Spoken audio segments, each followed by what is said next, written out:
The Sangha with great virtue, out of compassion for the sake of this assembly and all living beings, please turn the wonderful Dharma wheel to teach us how to leave suffering, attain bliss and birth and death, and quickly realize non-birth.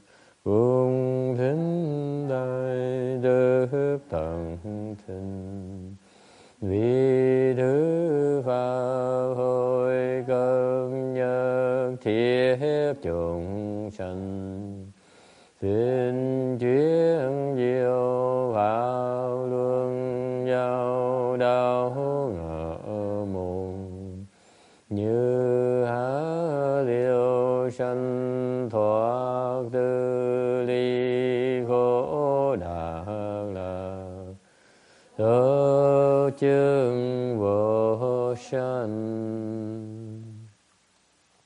How much of the Blessed, Noble, and Perfectly Enlightened One? Nam mô Sa Đan Thô Sư Chế Đô Ye Ở La Hỡi Đi San Miao San Pu Tô Chế.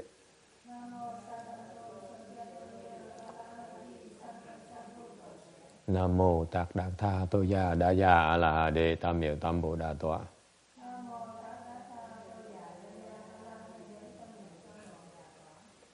The unsurpassed, profound, subtle, and wonderful Dharma, 100,000 million aeons is difficult to encounter.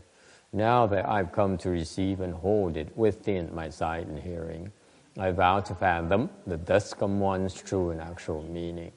Wu shang sheng she wei miao fa bai jie wan jie nan zao yu wo jin jian wen de shou qu yan jie ru lai zhe shi yi. All Buddhas and Bodhisattvas, Venerable Shenhua, Shamini, all good advisors, Amitabha. Chư Phật Bồ Tát, chư Phụ Sang Rẩn Shamini, các vị sang chư sư Amitabha. Chư Phật Bồ Tát, kính thưa Thượng Tiên Hoa, kính thưa sư cô, quý vị thiện tri thức A Di Đà Phật. Okay.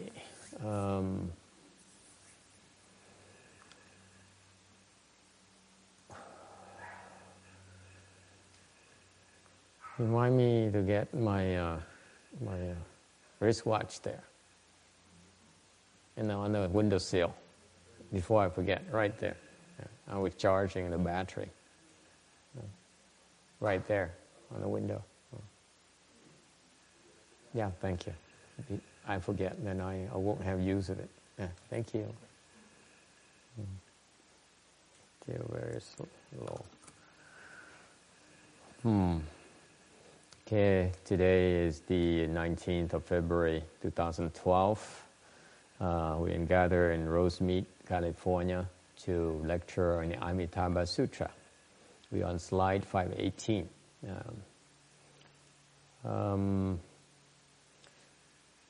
Shariputra, what do you think? Why is it called Sutra of which all Buddhas are protective and mindful? Shariputra, if a good man or woman, hears this sutra and upholds it, and hears the names of all these Buddhas, this good man or good woman, will also be the one of whom all Buddhas are protective and mindful, and will irreversibly attain to Anuttara Samyak Sambodhi.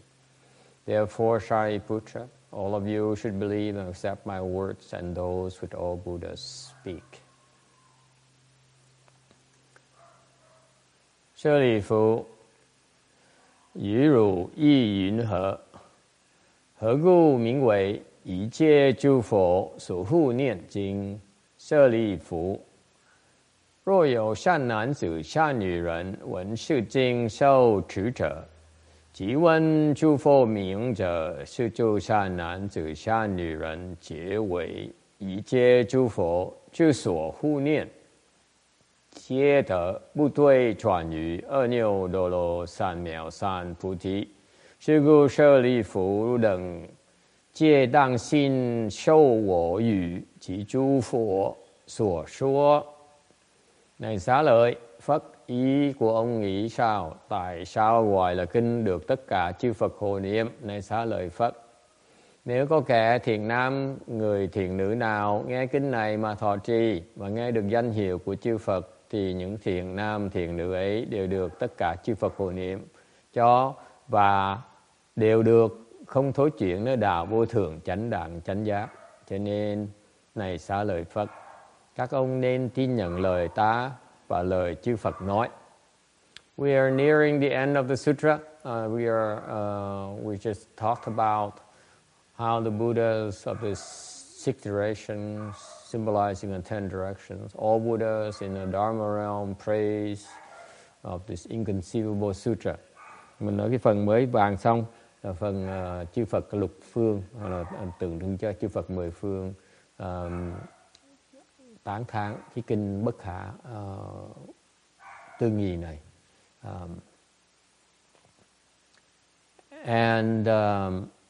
So he went through and mentioned a few names of Buddhas that contain the myriad virtues to help us understand how to cultivate and become Buddhas. Rồi nói trong 6 phương thì đại khái nó nêu ra một vài số hồng danh của chư Phật để cho chúng ta biết kết duyên với các ngài, và cũng giống như để mà biết cái phương pháp mà các ngài đã dùng để mà thành Phật. Now he next explains the meaning of the names of the sutra. Và bây giờ ngài Đức Phật Thích Ca Mâu Ni tiếp tục giảng tiếp về cái tên của cái kinh này, tại sao có cái tên đặt là cái tên như vậy. The Buddhas are mindful of anyone, any good person who accepts and upholds the sutra. Actually, all Buddhas of the 10 directions are mindful or protective of this particular person. Hi, Tex. Well, I see you brought some offerings as usual. Don't have to do that, you know that.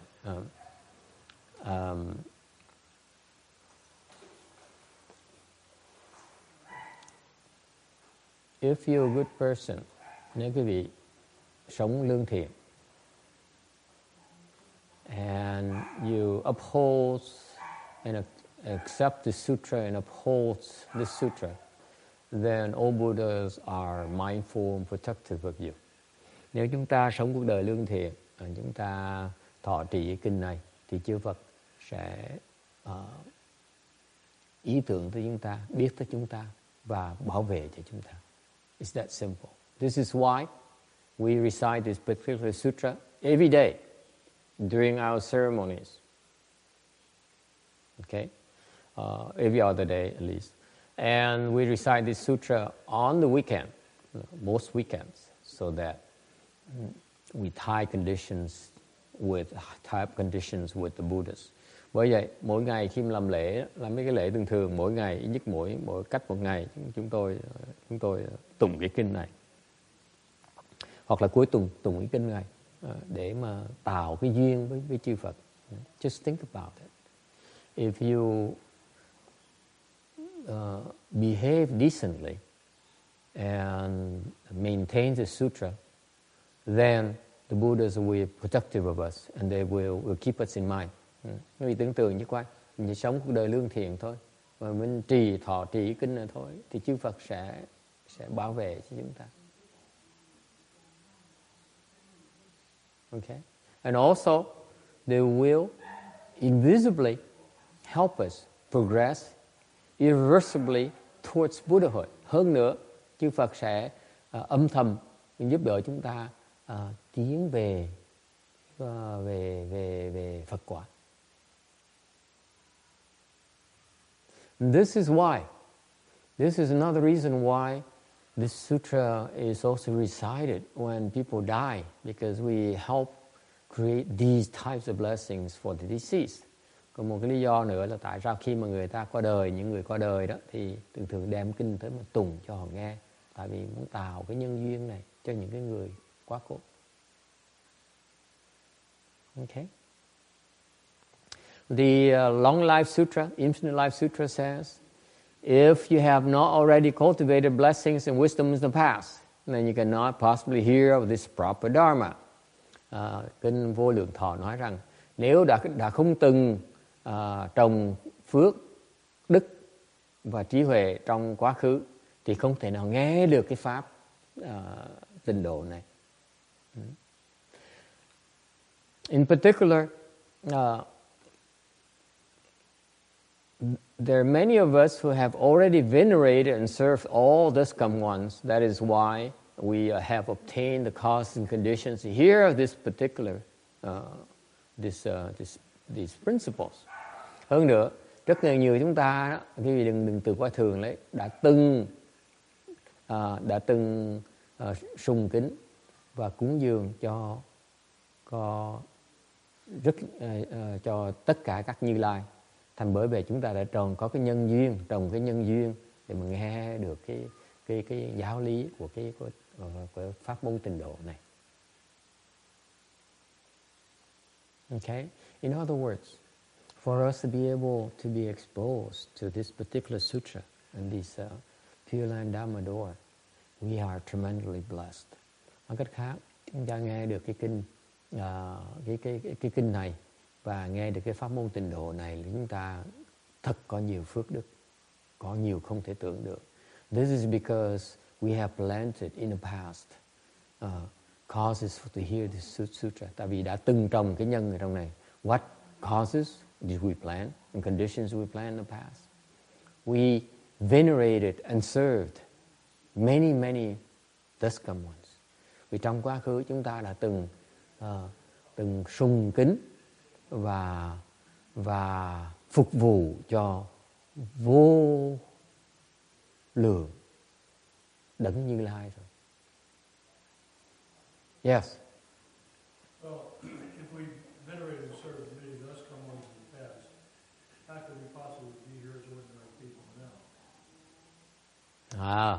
Hỏi là nếu như mà tôi đã từng, nếu chúng tôi đã từng là cúng dường sùng kính vô lượng Như Lai, rồi tại sao ngày hôm nay mình còn làm người ở đây? Why not?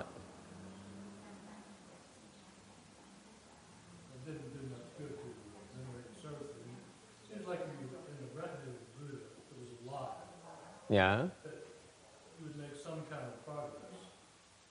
Yeah. Nói nếu như mình đã từng phục vụ cho cùng sùng kính chư Phật rồi thì mình ít nhất mình phải có tiến bộ. Tại sao bây giờ tôi bị thụt lùi vậy? You know, we say you regressed. Is that it? Being a singer or a celebrity is a regression?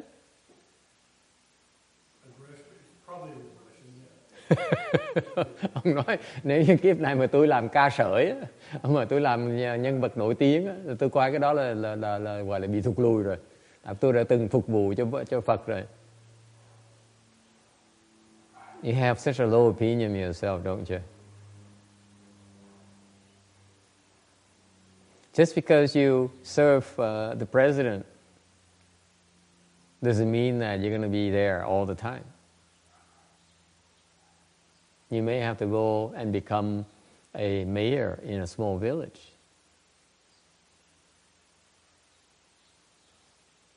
In your progression. You buy that?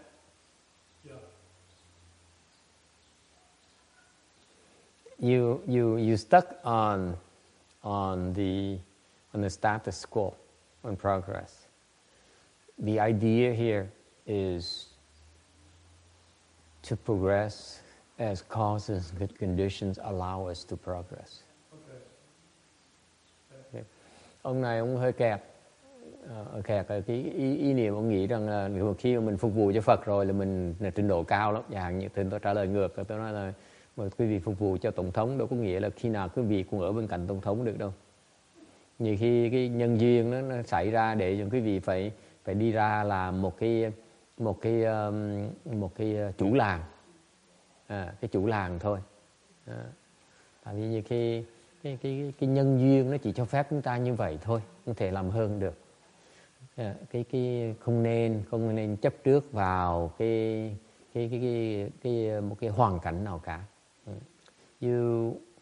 Cultivation, by the way, is to make the best of all the cause and conditions as they mature. Cái tu hành đó, là chúng ta phải tùy cái duyên. Okay? We try our best to cultivate. Cái duyên nó tới thì mình tu như vậy thôi. You don't ask, you don't make demands. Đừng có đòi hỏi. If you make demands, then it's a wrong path. Nếu cái vị mà đòi hỏi làm này làm nọ, đòi những cái điều kiện, thì cái vị là đi trật đường rồi. Okay? Cultivation is about you making do. You make the best of the circumstances. Cái tu hành đó, là mình phải cố gắng hết sức của mình thôi. Cái duyên nó tới bao nhiêu, mình tu bao nhiêu thôi. Mình không thể nào đòi hỏi hơn được. Okay? Part of cultivation, by the way, is to we need to probably get something better, to maybe a longer lock or something. Yeah. Or maybe get another plate. Double the plate. Stop plate. So a catch. Anyway, cultivation is about accord with conditions. Okay? Cái tu theo duyên. Tùy duyên mà tu. Đừng có đòi hỏi. Okay. Does it make sense? Okay. In fact, because you have venerated and served all the Duscam ones, vì chúng ta đã từng sùng kính và phục vụ cho các Như Lai, that's why it makes sense for us to go become a mayor or a small village to tell more people they should be doing that. Cũng vì chúng ta từng làm như vậy rồi, thành ra cần nên lợi dụng cái duyên mà tới làm một cái chủ làng nhỏ đó để dạy tất cả những người dân làng đó nên làm như vậy luôn, nên sùng kính, nên cúng dường cho tất cả Như Lai. Okay?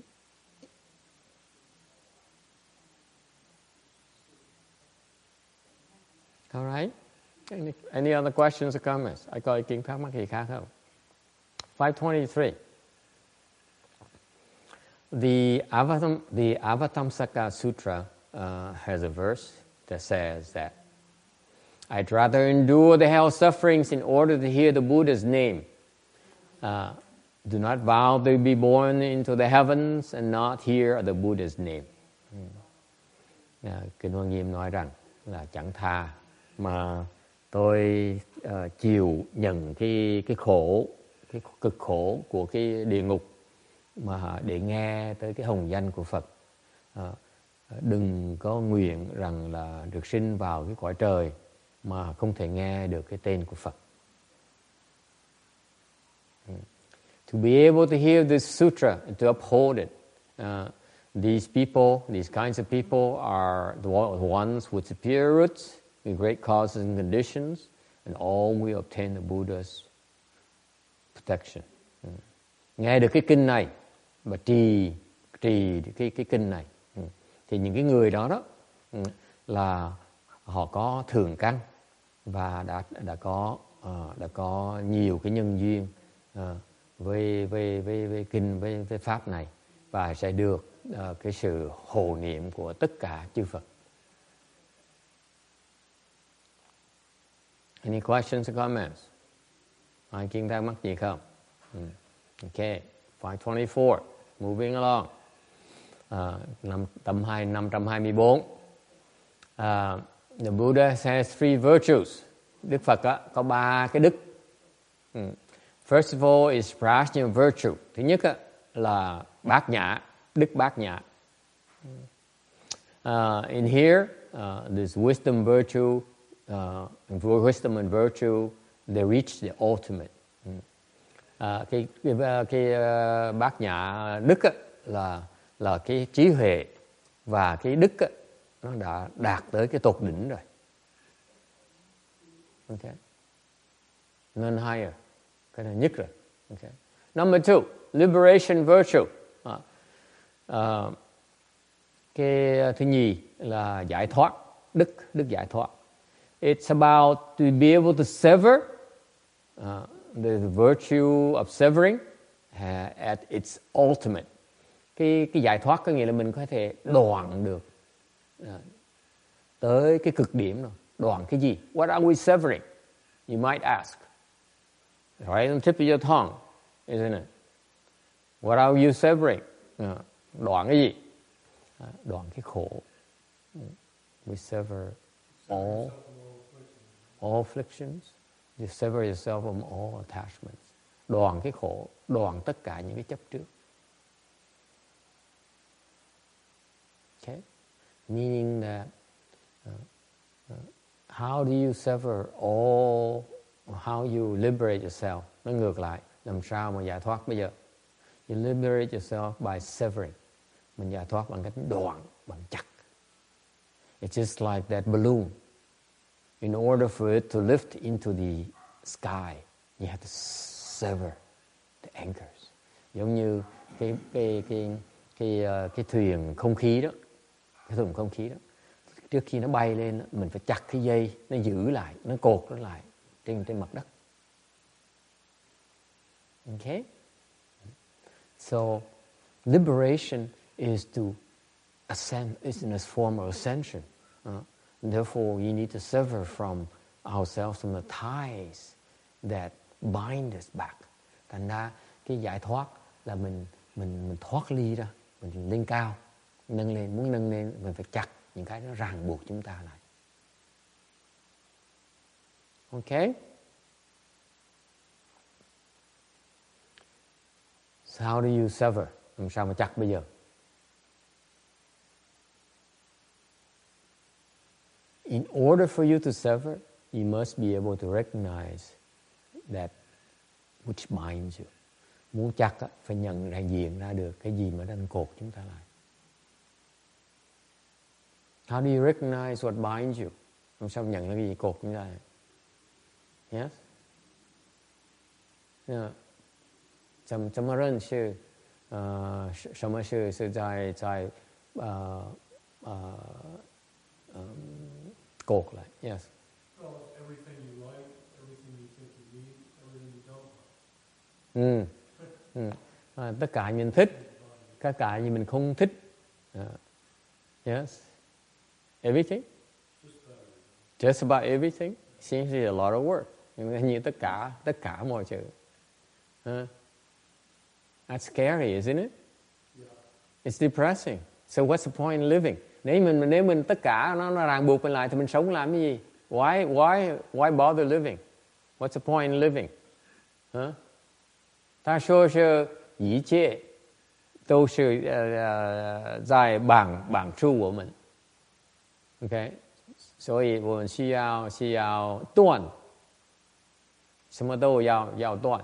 我的问题就是为什么要断？那么为什么要生活下来呢？生活那没有什么意思呢？Why is it? You know, it sounds depressing to me. Why do you want to get rid of everything? What's the point in living? What's the point in living? Sống mà tại sao mình phải chặt hết tất cả làm cái gì?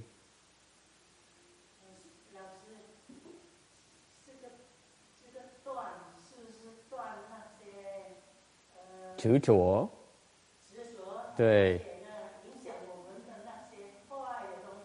对，断那些烦恼，对，问题就是什么是烦恼，什么是执着？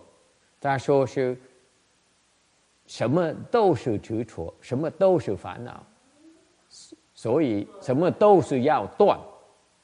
我的问题就是。如果是你要断，什么都要断的，那么为什么要还是要活下来呢？听得懂吗？还是要活下来。为什么？因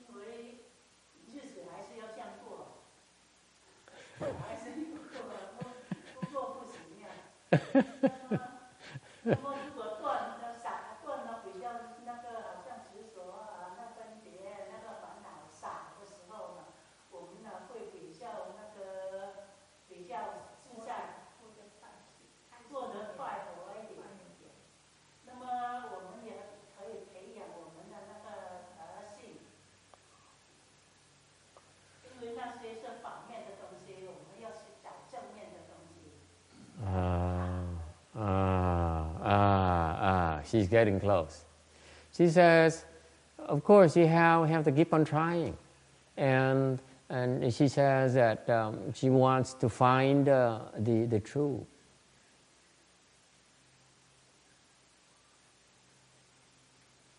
Very good, very good, very good. You sever the false. You sever the unwanted. Mình chặt cái giả, mình chặt cái mình không muốn, thì nó còn lại là cái thật và cái mình muốn.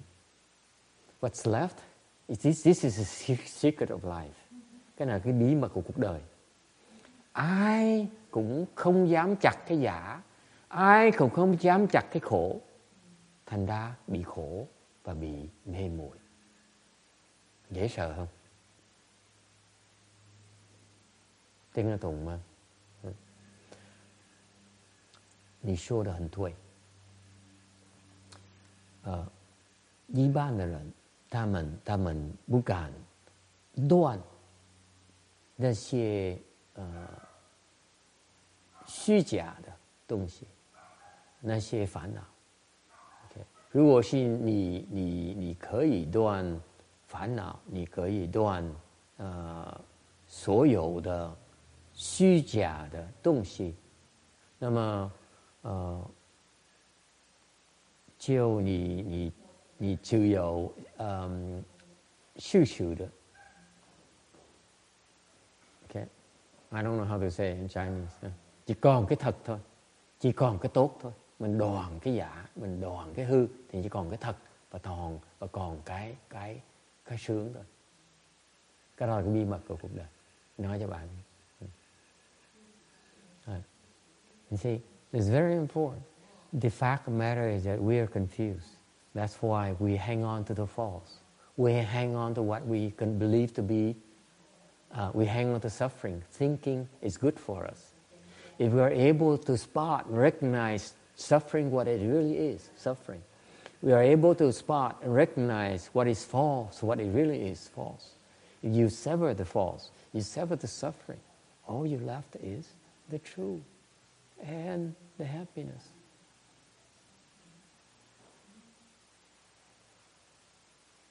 Don't be afraid. Đừng có sợ. Okay? 不要害怕。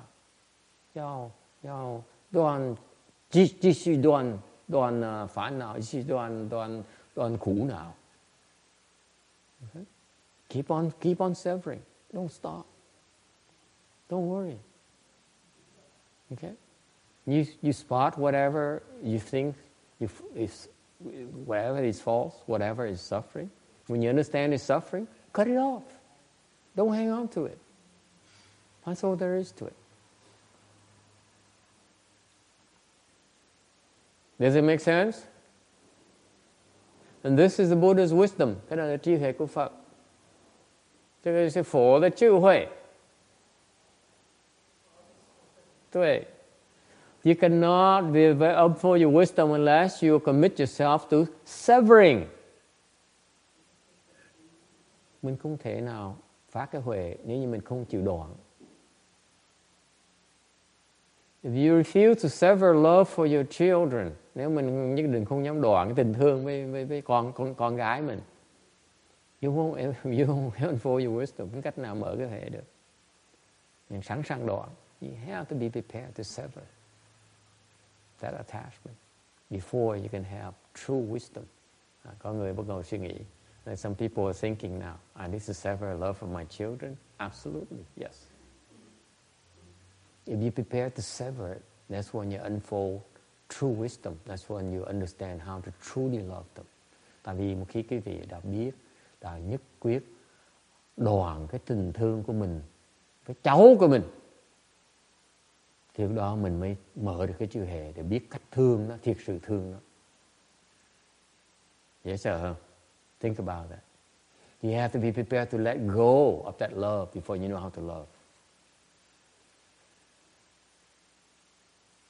Yes, Vicky.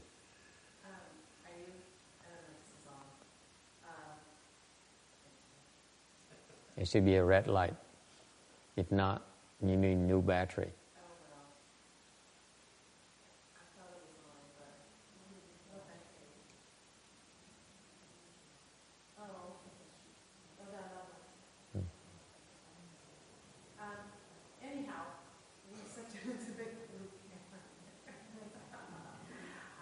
You need to turn it on over here too. Yeah, but you need the receiver. Thomas, can you check the microphone, please?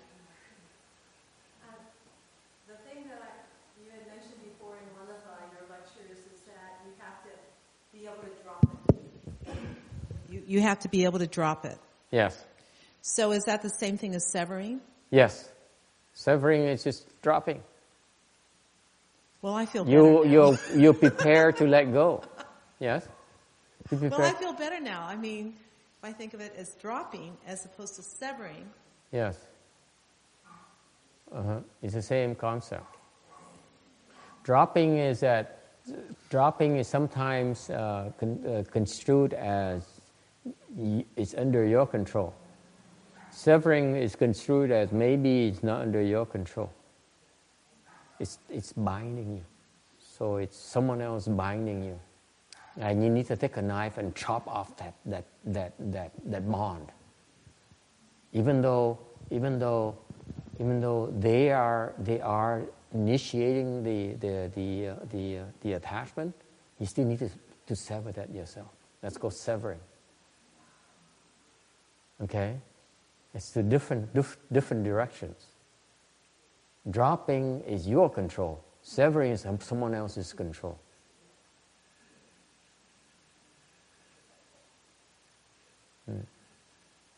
Yeah.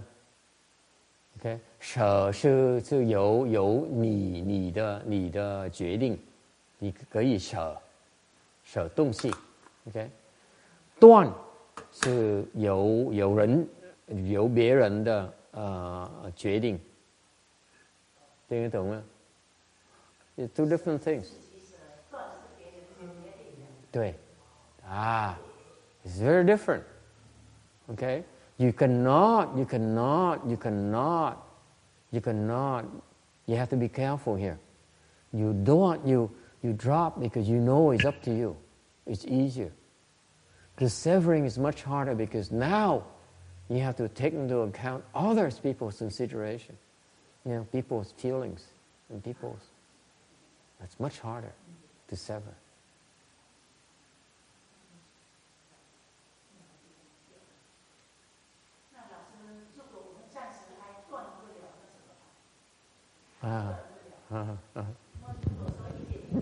Yeah, that's right. 一点. That's all we can do. One lifetime at a time. One bit at each lifetime. That's how tough it is. For example, the love you have between husbands and wives, it takes many lifetimes to undo. Trust me. The love between you and your children, it takes many lifetimes to undo. It's very, very difficult. Quý vị biết không? Cái tình thương giữa vợ với chồng, tình thương với cha mẹ với con cái đó, thì nhiều đời kiếp gỡ mới xong. Không có dễ gỡ đâu, không phải một lần nó xong đâu. I will tell you, it's not going to get resolved in one lifetime. Can you remember in the story in the Amitabha Sutra where Matangi's daughter and Ananda has been husbands and wives for 500 lifetimes? 500 lifetimes. So the moment she caught sight of him, she was madly in love with him again. She said, I cannot live without him. How strong the habit energy is. Quý vị biết không? Cái Ma Tăng già, con gái Ma Tăng già đó đã từng làm vợ chồng với ngài Ananda là 500 kiếp rồi. 500 kiếp. Thành khi mà cái cô đó cô thấy ngài Ananda đi bộ ngoài đường thôi, mới nhìn một cái là mê tít thò lò, nổi điên lên, nói với mẹ ơi, con mà không cưới ông đầu trọc này là con sống không được. Dễ sợ không? Can you imagine? She told her mother, she said, if I don't marry this bull-headed guy, I will kill myself. Nó khó như vậy đó. Bác thương, bác sợ, bây giờ bác thương xanh mặt. Now Jin Chiang says, oh boy, that's not good for me. Đừng có tưởng cái chuyện vợ chồng con cái nó khó giải quyết dễ sợ. I tell you, your family relationships are very difficult to sever. Very, very difficult. Khó không thể tưởng được. You come back lifetime after lifetime to reinforce those bonds. Mình cứ gặp nhau hoài, cứ gặp vợ hoài, gặp con hoài để mà nuôi dưỡng cái dây liên hệ đó. Nó dễ sợ như vậy đó. And we feel it's the right and proper thing to do. Mình tin chuyện đó là nên làm. Agree or disagree? Ai đồng ý không? Raise your hand. This is how we all think. Đúng không? See? That's why it's called severing. Bởi vậy mới gọi là đoạn. Okay? It's not easy. Yeah. So, one lifetime a little bit each time. Mỗi lần một kiếp làm bớt một tí. Okay. That's all we can do. Okay? It's severing because even though you think you want to sever, but your daughter refuses to sever, what are you going to do? Bây giờ mình muốn đoạn, mà con nó mình không chịu đoạn, mình làm gì bây giờ?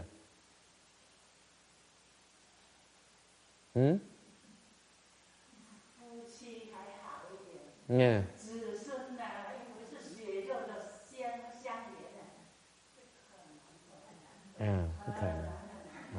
Hình nạn rồi. Yeah, hình nạn. Especially when they're 6 years old, right? Lúc mà nó mới 6 tuổi rồi, sao mà cắt nó bây giờ? Think about it. Có gì nghĩ chứ không? Okay, think about it. They're 6 years old. How can you sever that now? You have to wait at least a bit older. Phải đợi cho nó lớn tuổi lên một tí, right? What kind of person would do that? What kind of person? I agree. You can't. You can't.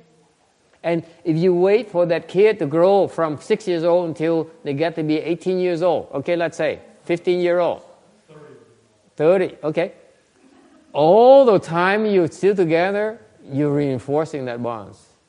It even makes it harder and harder and harder as time grows. Càng ngày càng lâu mà không đoạn, càng ngày nó càng cứng thêm nữa. It's just like a root. It keeps on growing bigger. What to do? This is why the severing part is very, very difficult. It's not easy. Not easy at all. Even the Buddha, when he was alive, he had to sever his love for his father, for his mother, for his wife, and his to be born child. Bà ghê lắm. Remember, his wife is very dangerous. He says, before you go, honey, make me pregnant. Give me a child. That woman is so dangerous. Think about that. Cái gì nghĩ lại chứ coi. Phật á, là phải bỏ cha, bỏ mẹ. Bỏ tình thương cha, bỏ ngôi vàng. Okay. Đều phải bỏ vợ luôn nữa. Rồi trước khi mà đi á, vợ nói là anh cho em đứa con đi. Bà nó ghê dễ sợ lắm. Dịch cho nì tiên cái tuần mà. You know, 对，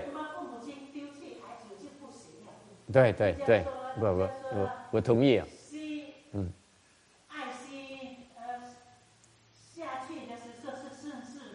对。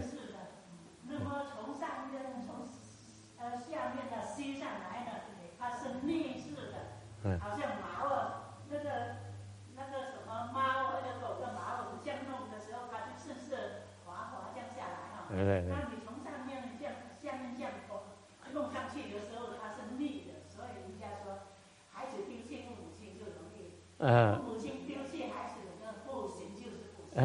She says that for the sons to renounce the father and the mother, parents, is easy because it's like going uphill. Whereas when you go for the father and mother to renounce as the son, is much difficult because it's not easy for parents to let go.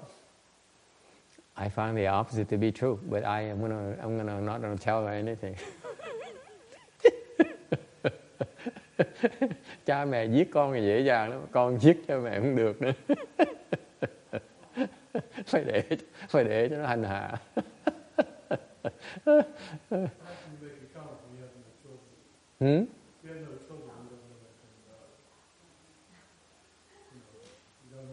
What do you know about my not having children? I might have a lot of more children than you think.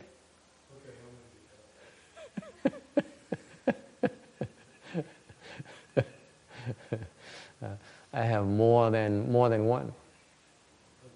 Yeah. And he's speaking with me right now. It's even worse than children. Because at least children, they listen to you. You know, a teacher, I told you the story this morning. Ông này ông chơi xỏ tôi, ông hỏi là ông biết, thầy biết gì mà thầy dám nói về con cái. Ông nói thầy có bao nhiêu con? Tôi hỏi ngược lại, ông sao ông biết tôi không có con? Ông hỏi vậy thầy có bao nhiêu con? Tôi nói có một, tôi có hơn một người. Ông hỏi vậy chứ vậy hả? Không tin ngay lập tức. Tôi nói tôi có hơn một người đang nói với tôi bây giờ đó. Ông nói xong hỗn với tôi vậy, tôi 60 tuổi sao ông mà tôi là con rồi cũng được. Tôi mới nói là người thầy á, có học trò còn như là con vậy. Giống hồi sáng mà kể câu chuyện đó, là cái vị Phật đó, tiền thân của Phật đó, coi vị hoàng tử như con của mình. Thì thầy bây giờ coi học trò mình như con, nó khác vậy. Người thầy giỏi bây giờ cũng vậy. You see, I told you the story of the Buddha in a prior lifetime. He was a counselor to a prince. He taught him, he treated him like his own son. Good teachers are like that. Okay? The teachers are the one that care for the welfare of his pupils. Cái người thầy bây giờ cũng lo cho cho học trò của mình. Okay? Okay? There's different kind of relationship, by the way. Some parents, they take care of their children until they're done, and they become mature, and they let go. Okay? They live their own lives. The teacher is responsible for the pupil's success throughout his life. So it depends on how you look at it. Okay?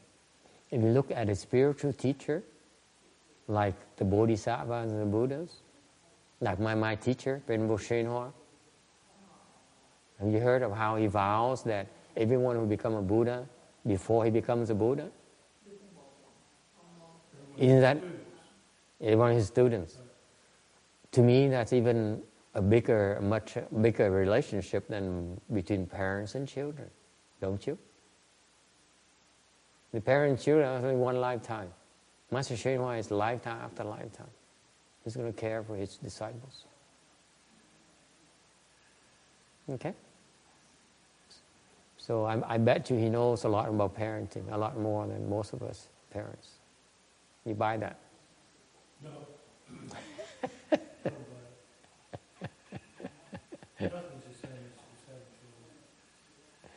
Yeah. It's a different thing. It's something else. We can talk about that. Yes. It's not the same. Yeah, it's not the same thing. That's true. However, there's also the other aspect where there isn't a thing that he doesn't know. There isn't a thing about parenting that he doesn't know, because he was a parent himself in a prior lives. So they have all these accrued knowledge already. Okay, so you cannot look at only at marks. You have children, you don't know anything about children. Yes, they know a lot of children. They don't need to have children. They have to understand about children, how to be parents. In fact, when you think about it, many of these people know more about parenting than any of you, these teachers. They have the kind of wisdom that enables them to understand how to be parents, or the difficulties of being parents.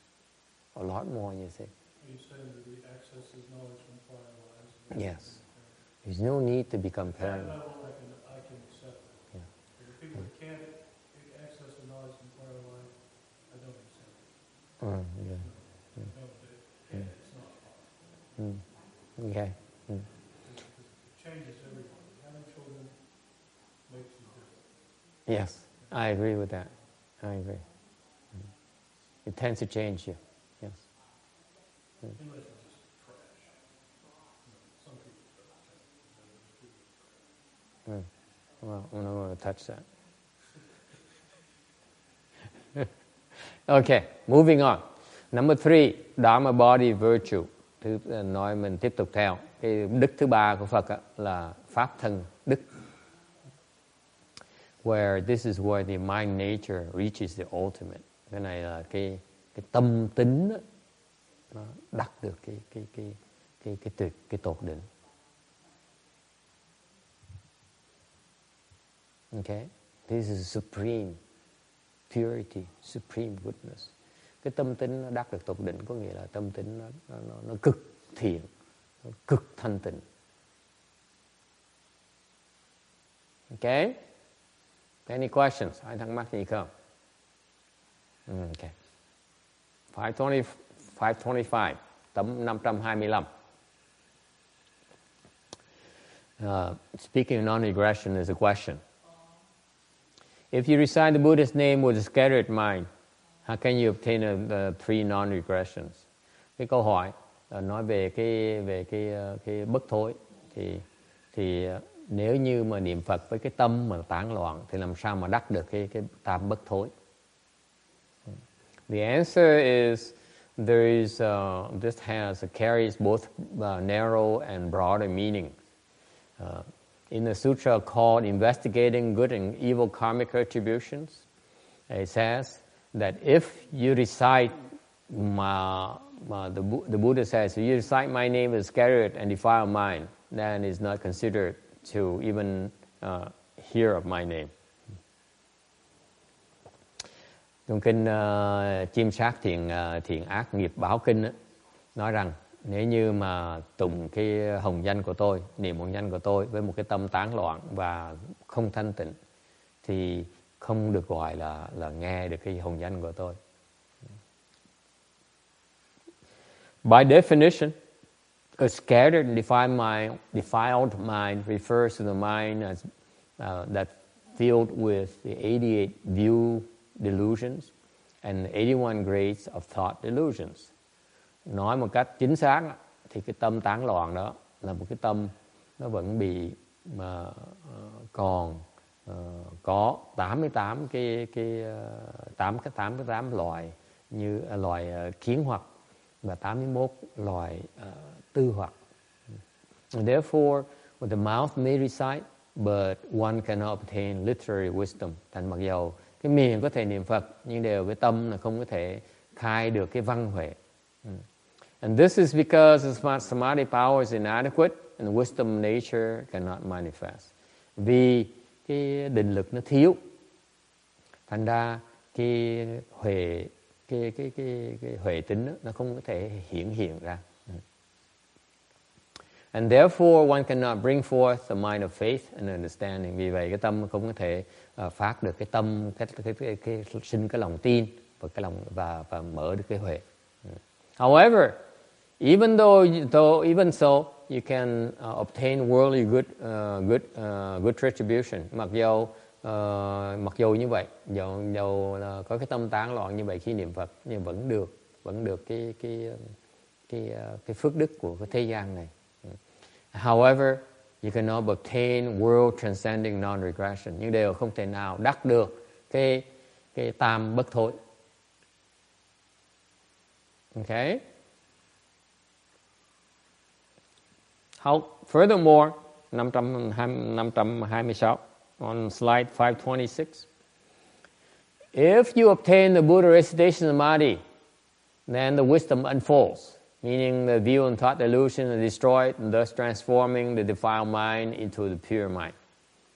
Nếu như cái vị niệm Phật vào nhập cái niệm Phật tam muội, thì cái chiêu hề nó sẽ mở ra, và có nghĩa là cái kiến và tư hoặc nó bị đoạn, và có thể biến cái tâm bất tịnh thành cái tâm thanh tịnh.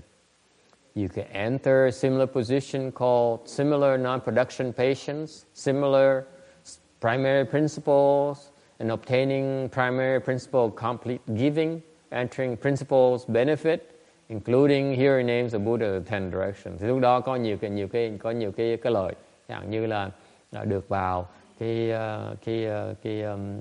tương tư vị, một cái loại thành tựu mà không phải là nhỏ, hoặc là đắc được cái tương tự vô sanh pháp nhẫn, hiểu được cái tương tự đệ nhất nghĩa, và đắc được cái tương tự, đắc được cái đệ nhất nghĩa si tạng,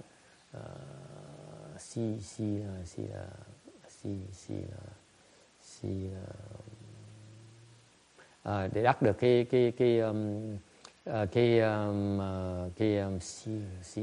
tiếng Việt là gì ha? I'm trying to find a Vietnamese word for this here.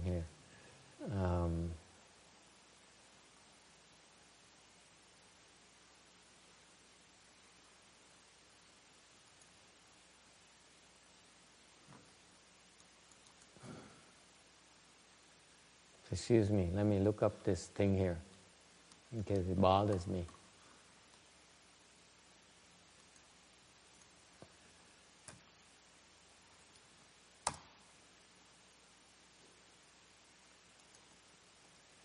Si thản,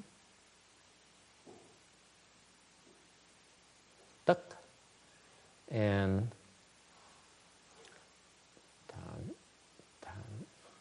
tất đàn.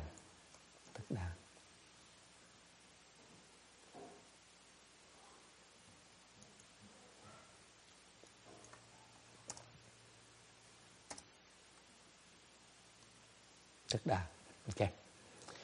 Và đắc được cái đệ nhất nghĩa tất đàn, và nhập vào cái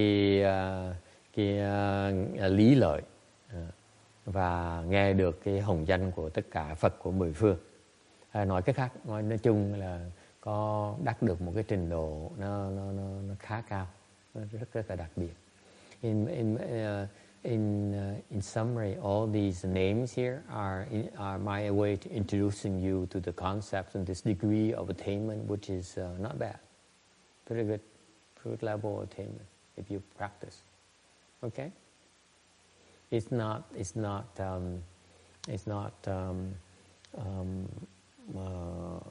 enlightenment, but it is a pretty high level attainment. There's quite a bit of wisdom that's being unfolded. Okay? All right. 527.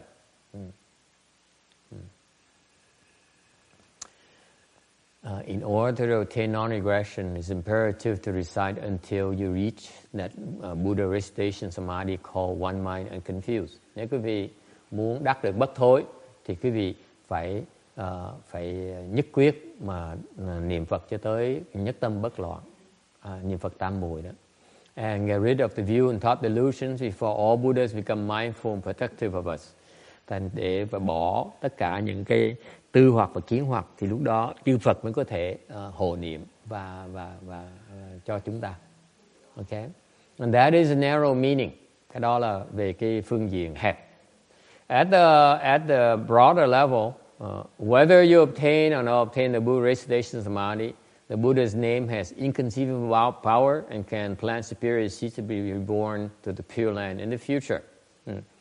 Về phương diện rộng á, nói một cách rộng ra thì mặc dầu mình có niệm đắc được cái niệm Phật tam muội là không nữa, thì cái hồng danh của Phật nó có cái lực nó bất khả tư nghị, và có thể trồng những cái thượng căn để chúng ta có thể đắc được vãng sanh trong tương lai. Okay? This is what it's saying. If you recite the Buddha's name, you will obtain rebirth to the Pureland. Nói cách khác, quý vị nói rộng ra là quý vị mà nếu niệm Phật là chắc chắn trong tương lai sẽ đắc được vãng sanh. Okay? This is why the Pureland school has such many adherents, because they believe in this fact.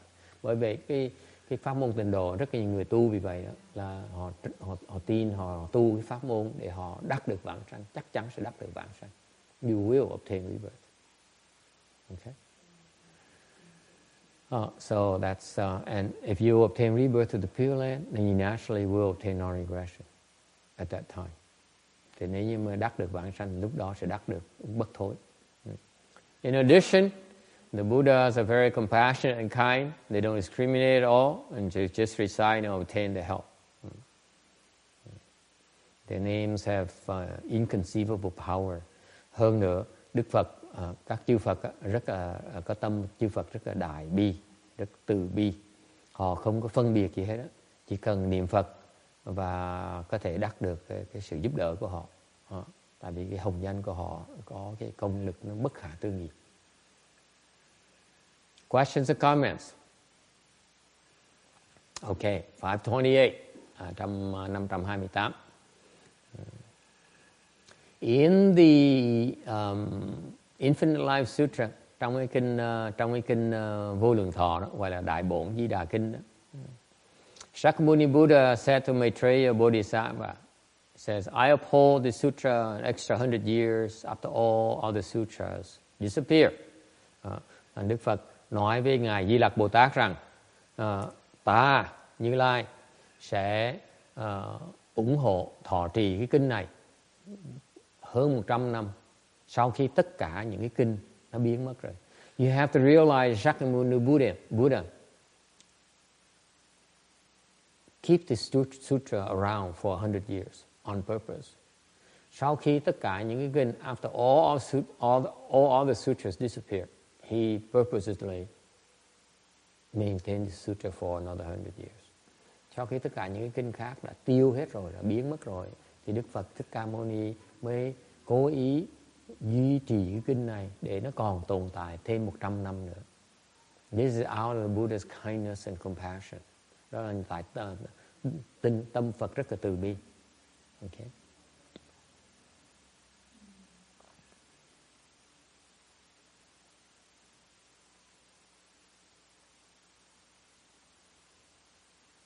And that is a proof that he and all the Buddhas are mindful and protective of this sutra.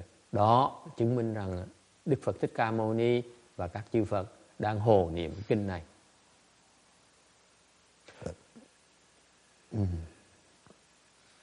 All right. And the Buddhas are mindful of good men and women who uphold the sutra because they plant the proper causes for rebirth to the Western Bliss Pureland. Cái lý do mà chư Phật hộ niệm tất cả những cái thiện nam thiện tín nữ, thiện nam tử thiện tín nữ là tại vì mà họ mà đang duy trì cái kinh này là tại vì họ đang trồng những cái chánh nhân để được vãng sinh vào cõi Tây Phương Cực Lạc. Bởi vậy cái kinh Phật thuyết A Di Đà là một trong những kinh rất là quan trọng mà những người Phật tử nên học thuộc lòng. Therefore, it is this particular Amitabha Sutra, the small Amitabha Sutra, is one of very important sutras in Buddhism, and we highly recommend that people should memorize this and maintain this sutra. Okay? Okay, any questions or comments?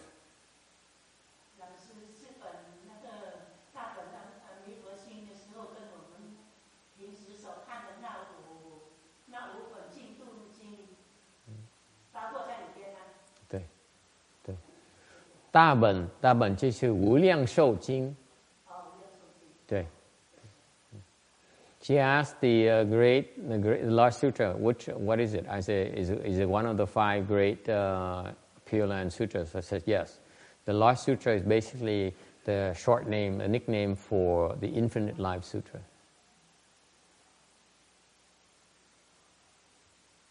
Okay? Of all the Pureland Sutras, I highly recommend that people memorize the small Amitabha Sutra. Tất cả những cái kinh này thì trong những cái kinh tịnh độ, tôi khuyên là quý vị nên học thuộc lòng cái tiểu kinh. Okay? For all the reasons, because the Buddha is a mindful protector of us.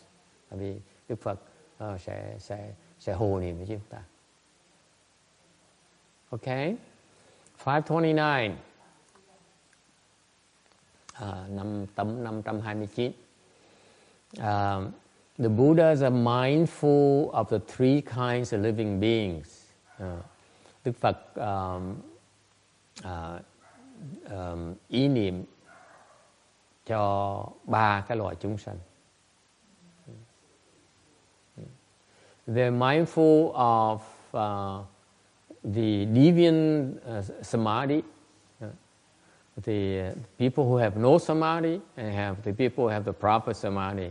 Đức Phật sẵn sàng hộ niệm cho ý niệm cho những cái chúng sanh mà có tà định, hoặc là bất định, hoặc là chánh định.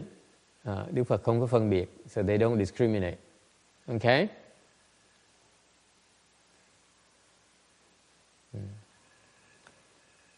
There are 3 kinds of Buddha natures. Có 3 cái loại Phật tính. Okay? The conditioned cause, understanding cause, and proper cause. Có cái duyên nhân, có cái liễu nhân và cái chánh nhân.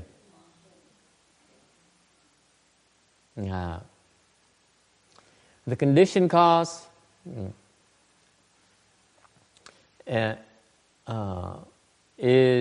refers to the fact that you hear the Buddha's name.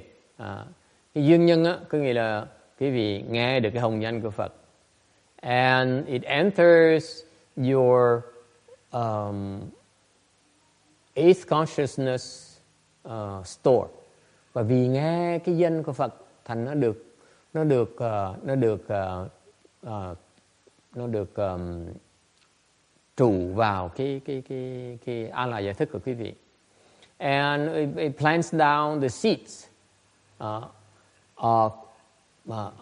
plants down Buddha seeds, vẫn trồng cái chủng tử Phật. And therefore, this life or in the future, definitely you see the Buddha and will obtain help. Okay. Và nhờ cái chủng tử đó thành cái kiếp này hoặc là kiếp sau đó, quý vị sẽ chắc chắn gặp được Phật và được giúp đỡ. Because the Dharma Flower Sutra says, tại vì kinh Pháp Hoa nói rằng, if there is in the Flower Lotus Sutra, it says that if a person has of a scattered mind, nói rằng một người mà tâm nó tán loạn, and who enters the stupa or the temple, và vào cái tháp tự, and they recite one name of the Buddha, và niệm Phật, they all will accomplish the Buddha way. Tất cả đều đắc được Phật đạo. And this is about the conditioned cause for the Buddha nature. Đây là cái duyên nhân của Phật tính. Trồng cái nhân, trồng cái duyên để mà thành Phật. So these are you're planting the conditions and causes to accomplish Buddhahood. Okay. And number 2, understanding cause, cái liễu nhân.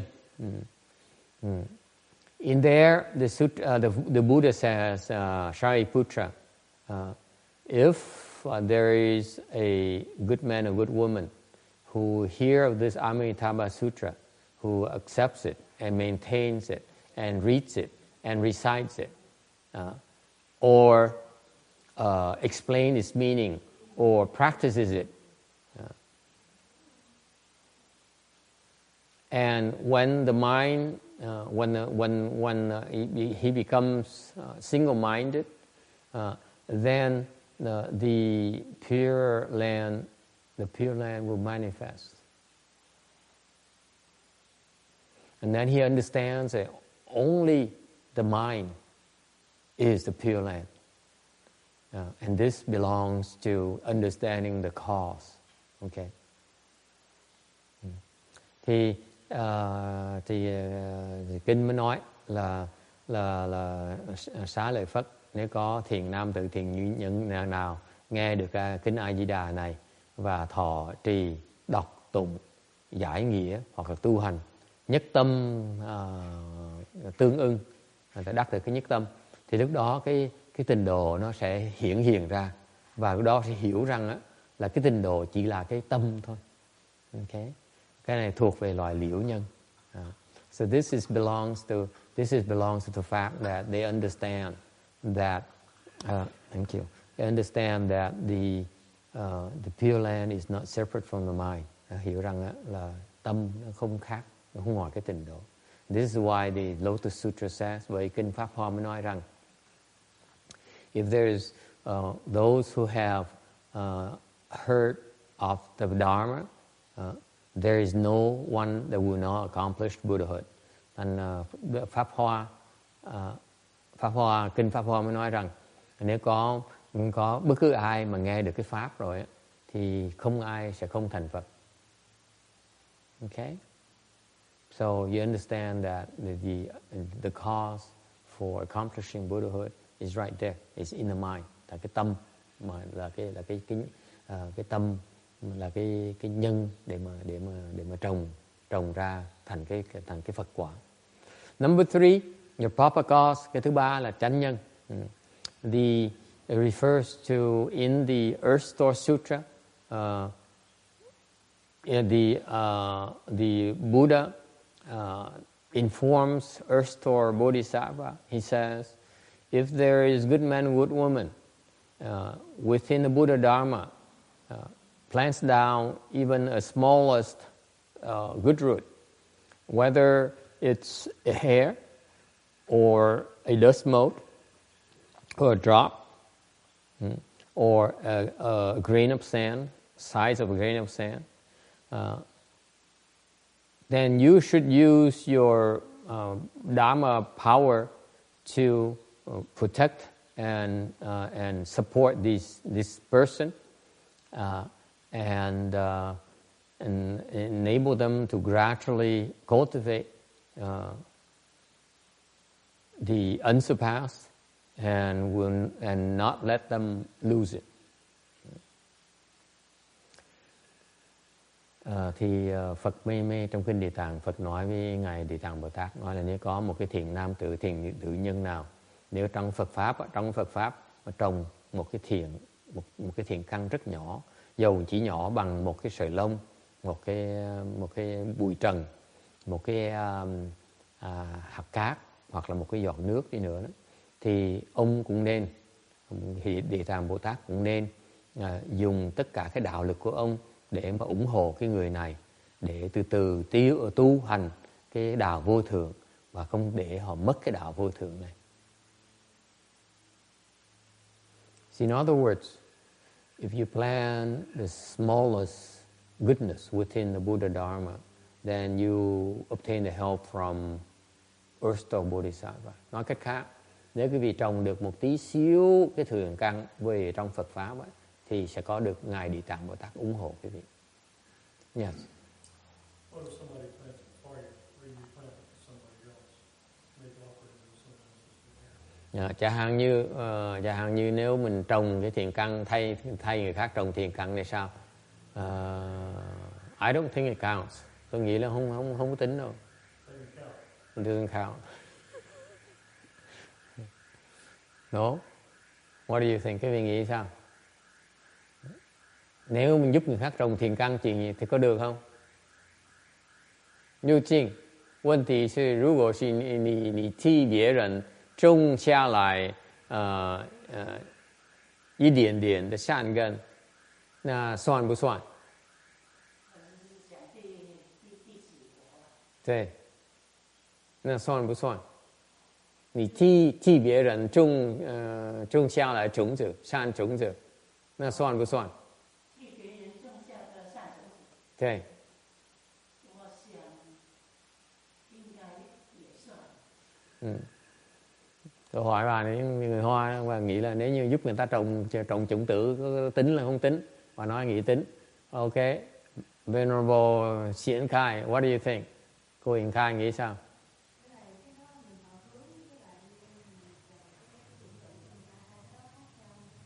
So the question is, can you dedicate and transfer the merit and virtue, or you plant the seeds for someone else? Is there any difference? I feel there should be a difference. Tôi nghĩ là nó khác chứ sao không khác được. Người ta không làm, tại sao nó hưởng làm cái gì? If they don't work for it, why should they get the benefit? Vicky, you think? If they don't believe, they don't work, why should they get the benefit? You tell me. That's impossible. Tôi nghĩ là nếu người ta không tin, người ta không chịu làm việc, người ta không chịu niệm Phật, tại sao ta hưởng mà làm cái gì? Vô lý không? Yeah. I think they need the blessings. If someone doesn't appear to want it, need it, could care less about it, they really need the blessings. True. That's so true. So, I think those you're are joking. the one who needs more than we do. Let's face it. Okay.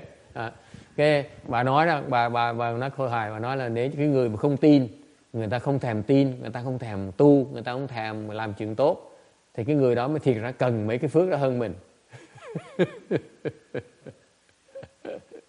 They're the one who need it more than we do.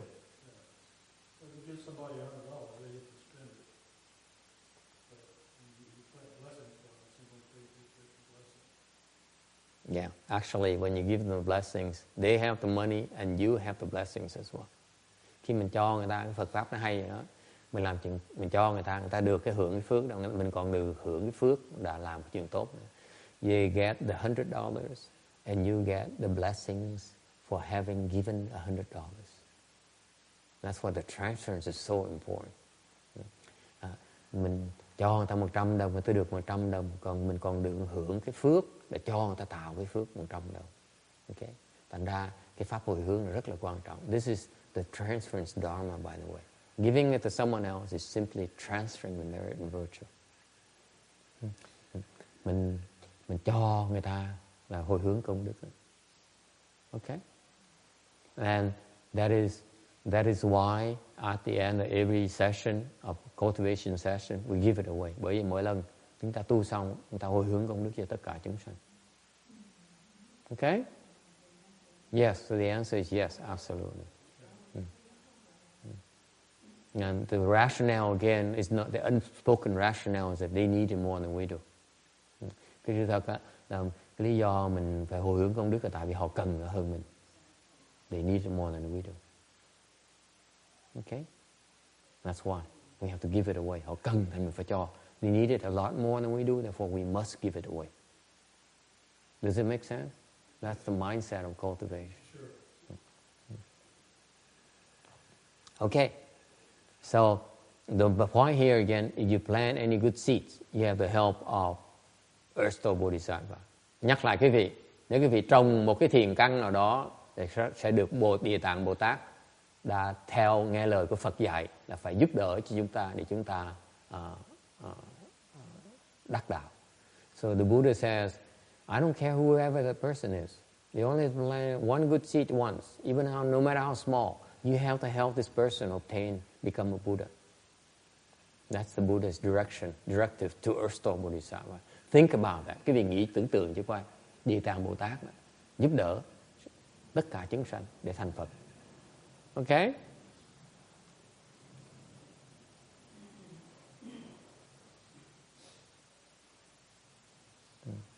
Now, if those who have heard of the Dharma, những cái người nghe Phật Pháp, or recited the Buddha's name and planted down the seeds of reciting Buddha's name, hoặc là trồng cái chủng tử niệm Phật.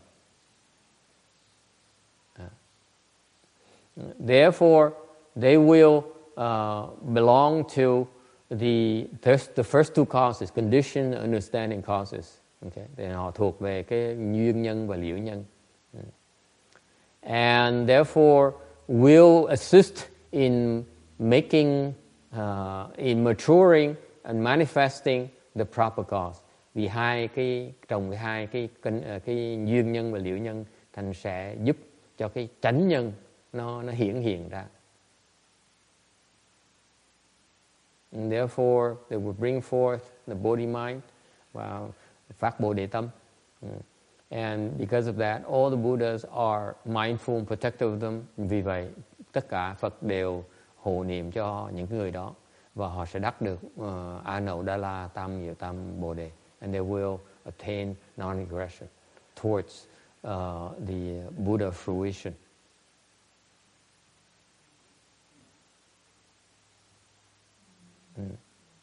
So if you have any of these causes, it's good enough for you to accomplish Buddhahood. Nên có bất cứ một cái nhân nào trong ba loại này đều có thể thành Phật được. Questions or comments? Okay, 531, moving along, năm 31.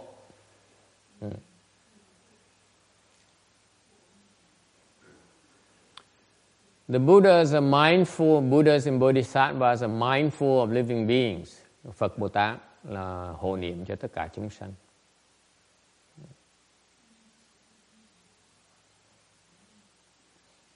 It's because we encounter the Buddha's mindfulness and tại vì chúng ta đắc được cái ý niệm của Phật, Phật được ý niệm chúng ta, tư niệm chúng ta. And therefore you then were able to be replete with the three wisdoms. Như vậy sẽ đắc được đầy đủ hết ba cái loại huệ. Since you hear, hearing refers to the hearing wisdom, the literary wisdom. Văn có nghĩa là văn huệ. From hearing from hearing the Dharma, and you bring forth the deep faith. Vì nghe mà phát lòng thâm tín, tin sâu đậm. And you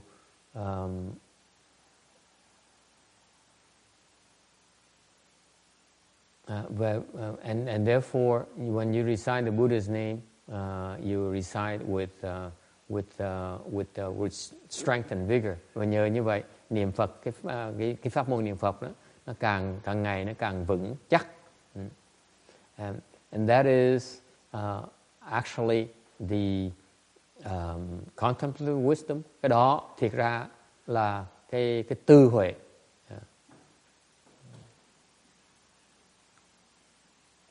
And when you have your contemplative wisdom, khi quý vị nghe được đắc được cái tư huệ đó, and you will give rise to abhorring the defiled and admiring the pure. Khi quý vị đắc được tư huệ, lúc đó bộ như quý vị chán nản cái ô uế và quý vị thích cái thanh tịnh. Think about that. Wisdom, when you have wisdom, that's when you detest the defiled and you admire the pure. That's a manifestation of your contemplative wisdom. Quý vị tu pháp môn tịnh độ này tới một trình độ mà quý vị muốn chán cái ô uế mà quý vị thích cái tịnh, thì lúc đó là có cái tư huệ đó. Anyone have experienced that? Có ai thấy được cái gì? You experienced that? Oh, very good. Okay, not quite, but you're getting there. Yeah. And then you make a vow to seek rebirth. Và quý vị phát nguyện cầu vãng sanh. And therefore, if you maintain the Buddha's name, that is the cultivation of wisdom. Nếu quý vị trì được cái hồng danh Phật, tức là cái đó là cái tu huệ đó. You maintain the Buddha's name, mình trì cái hồng danh của Phật. And the mind, when you maintain the Buddha's name, then your thoughts are purified, one thought after another. Quý vị mà trì hồng danh của Phật, thì quý vị mỗi một lần niệm hồng danh của Phật là một cái tư tưởng thanh tịnh, tiếp tục nó theo nhau. Okay. And therefore, you will obtain the one mind unconfused, mà quý vị đắc được cái nhất tâm bất loạn. And that is the three Pureland requisites of faith, vow and practice. Và cái này là nó tóm lại là 3 cái tư lương của cái tịnh độ tông là tín, nguyện và hành. Okay.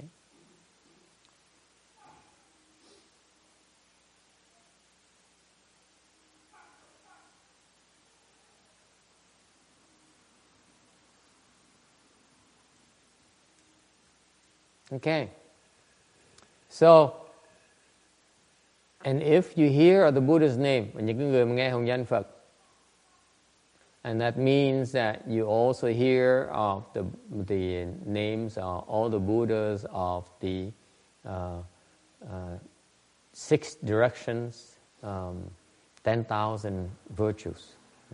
Nghe cái tên Phật rồi cũng khác gì nghe cái tên hồng danh của lục phương của chư Phật mà có vạn đức đó. And you hear of this name of this sutra and maintain the sutra, và nghe được cái tên của kinh này và trì cái kinh này, thọ trì kinh này. And therefore you hear the Buddha's name and will obtain a response. Và quý vị nghe được hồng danh Phật và được cái cảm ứng. Those who are able to hear of the name of the Buddha and this sutra are those living beings who have the great good roots. Nói tóm lại, những người chúng sanh mà nghe được cái danh của Phật, cũng giống nghe được cái tên của cái kinh này, là những người có đài thiện căn. Okay? Even if you are dozing off, you still have great good roots. Mặc dù quý vị ngu gà ngu gật đi nữa, vẫn có thiện căn như thường. Okay. Okay. 5:32. Okay. So all of you should believe my words. Đức Phật nói là quý vị nên tin cái lời nói của Phật. Okay. Me, meaning that you should believe and accept my words. Tôi có nghĩa là quý vị nên tin cái lời của tôi và chấp nhận cái lời của tôi. Me here refers to Shakyamuni Buddha. Cái tôi này, cái chữ tôi này là chỉ cái lời của Phật từ nói là tôi là Thích Ca Mâu Ni Phật.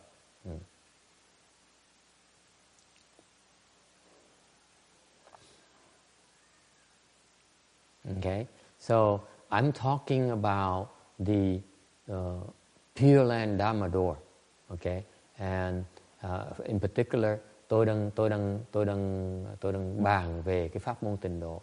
And in particular, I'm advising you to seek rebirth to the Pureland. Nhất là tôi khuyên quý vị nên cầu vãng sanh về cõi tịnh độ. Okay, by maintaining the Buddha's name, bằng cách trì hồng danh của Phật. Okay. And therefore, I'm hope that you believe my words. And Phật nói là quý vị, tôi hy vọng quý vị tin cái lời của tôi. You see how humble and kind the Buddha is. Phật rất là từ bi. Okay. He says, you should believe me. Don't have any doubts. Quý vị nên tin lời tôi nói đi. Đừng có nghi ngờ cái gì cả hết. Okay. You should receive, meaning that you receive and maintain the name without forgetting. Thọ, có nghĩa là quý vị nên thọ cái hồng danh của Phật. Có nghĩa là quý vị nên tin, nên giữ lại, trì trong cái tâm đó. Thọ trì trong cái tâm, đừng có quên.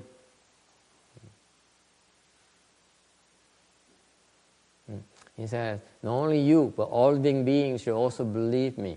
Không phải riêng quý vị không, mà tất cả chúng sanh cũng nên tin lời tôi đi.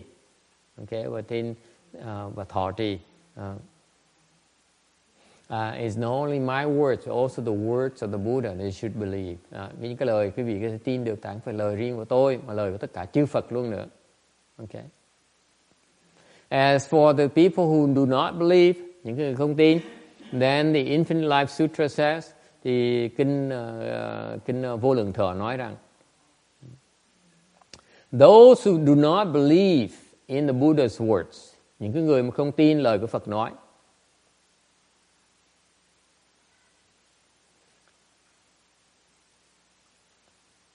they will find themselves in the midst of the evil path.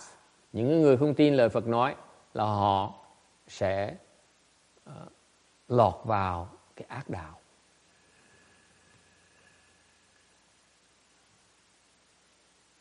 Okay? They will suffer endless calamities and disasters.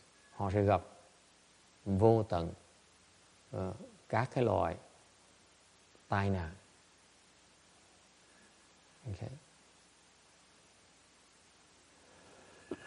Excuse me. So those people who are stupid and confused, who do not believe, will not obtain liberation. Những cái người mà vô minh và không tin thì sẽ không đắc được giải thoát. How about good Christians? Những cái người mà tin Công giáo thì sao?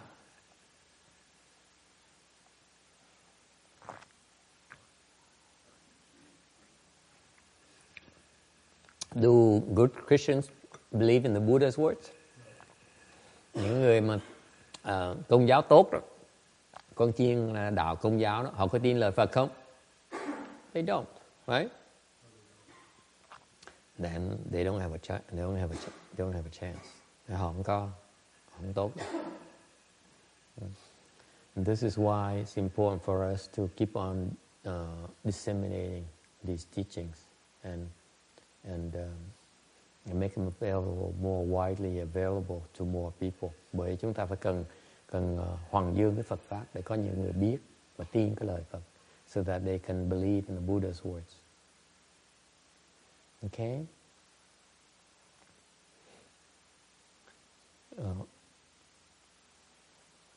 You believe in the Buddha's words, then good things happen to you and you will attain liberation. Quý vị tin lời Phật thì quý vị sẽ gặp chuyện tốt và sẽ đắc được giải thoát.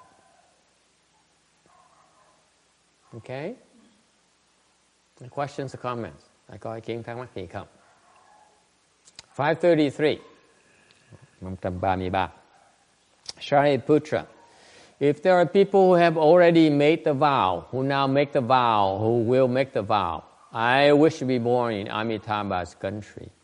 These people, whether born in the past, now being born there, or to be born there in the future, will irreversibly attain to a Nuttara Samyak Sambodhi. Therefore, Shariputra, all good men and good women who believe should make the vow, I will be born in that country. 534.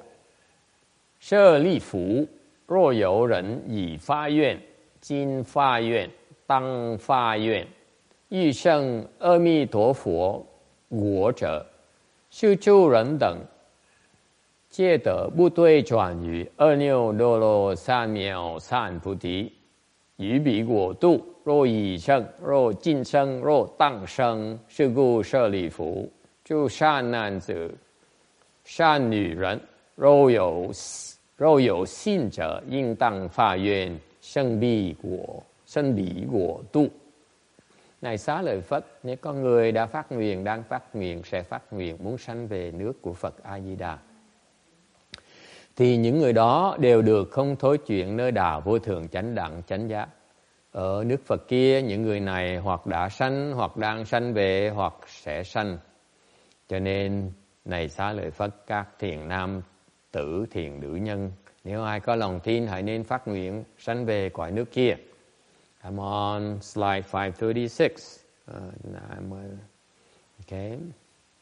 In the prior section, the Buddha urges living beings to have faith in the Pureland Dharma.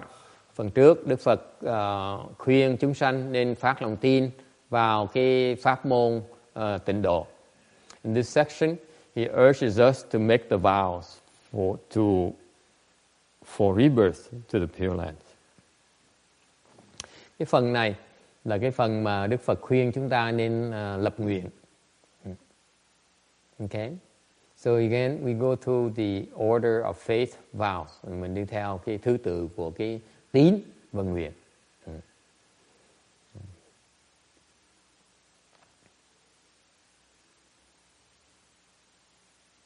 So if you have already made a vow, then you will already be reborn. Nhưng có nhiều kẻ đã từng nguyện rồi và từng sanh rồi. Or there's some who are making the vow and therefore this lifetime they will be reborn. Có những kẻ đang phát nguyện cái đời này và đời này sẽ được đắc vãng sanh. And there are some that we need to propagate the Dharma so that in the future they make the vow and they too themselves will obtain rebirth.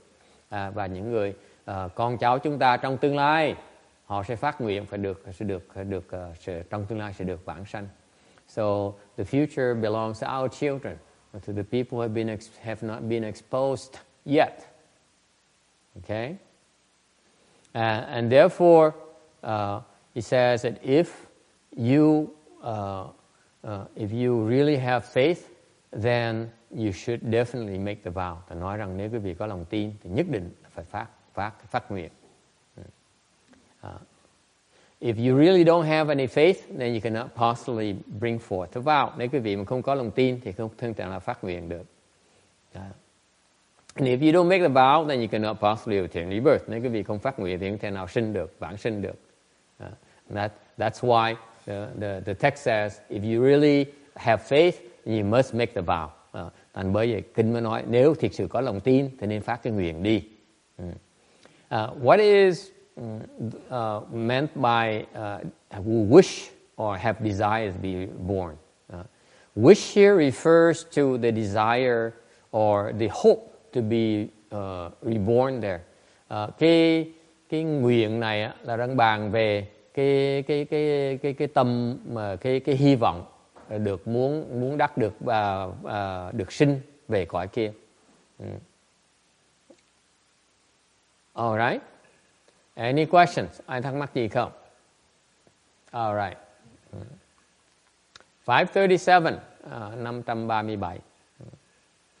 It's really up to us. Tất cả đều do chúng ta hết. If you make the vow, is self-power.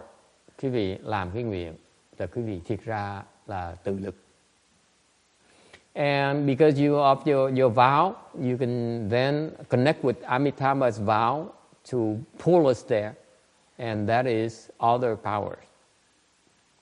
Vì có cái nguyện đó, vì cái tự nguyện lập nguyện đó, thành quý vị có thể dựa vào cái nguyện lực của Phật A Di Đà mà có thể tiếp dẫn chúng ta đến cái cõi của Ngài. Okay. And therefore the Pureland Dharma is complete with both kinds of power, self-power and others' power. Thành ra cái pháp môn tịnh độ, pháp môn đầy đủ với hai cái loại lực, tự lực và tha lực. Okay?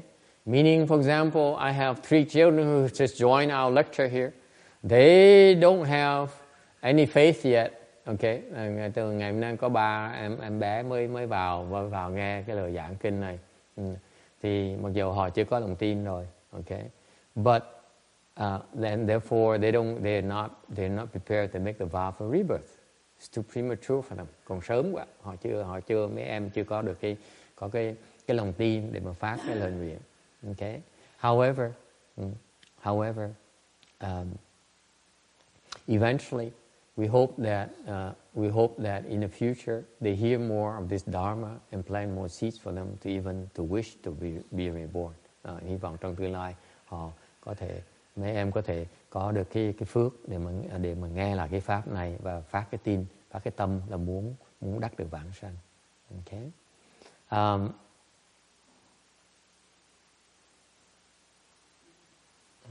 Therefore, it's important for us to continue to keep on making vows, because the more vows we make, the more seeds we plant, and the more chances of rebirth we get.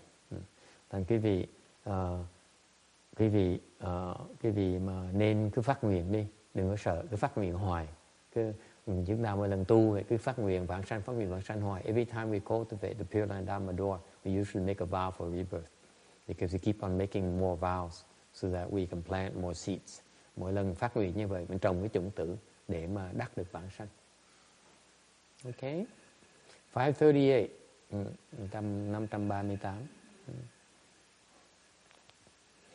Okay, in this sutra here, and there is a repetition.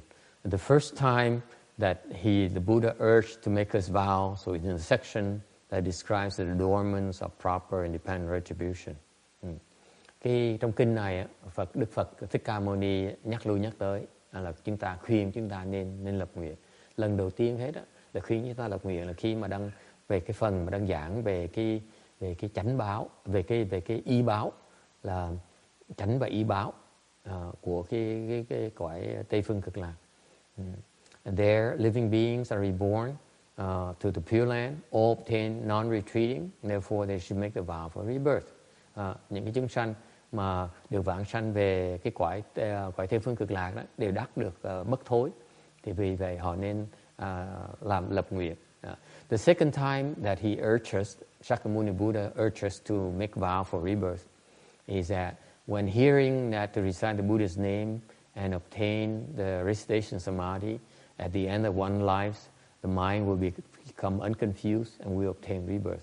Lần thứ nhì là lúc mà nói rằng là nghe rằng là có niệm Phật và đắc được cái niệm Phật tam muội, thì là cuối cuộc đời khi mà chết thì cái tâm sẽ bất loạn và sẽ đắc được vãng sanh. Think about that. We can goof off. We only have to do is the children have to obtain the Buddha recitation samadhi, and then they can goof off the rest of life. And by the time they die, they will be confused and will attain rebirth. Quý vị thấy sướng không? Các em thấy sướng như sợ không? Giờ cứ lo niệm Phật đó, đắc được niệm Phật tam muội. Sau khi đi chơi bời của cuộc đời xong, vui chơi một cuộc đời xong, khi mà chết là chắc chắn sẽ được vãng sanh. And now this is the third section. This section is the third time that we urge to make the vows. Lần thứ ba là phần thứ ba mà Phật khuyên chúng ta nên lập nguyện vãng sanh. Okay, 539.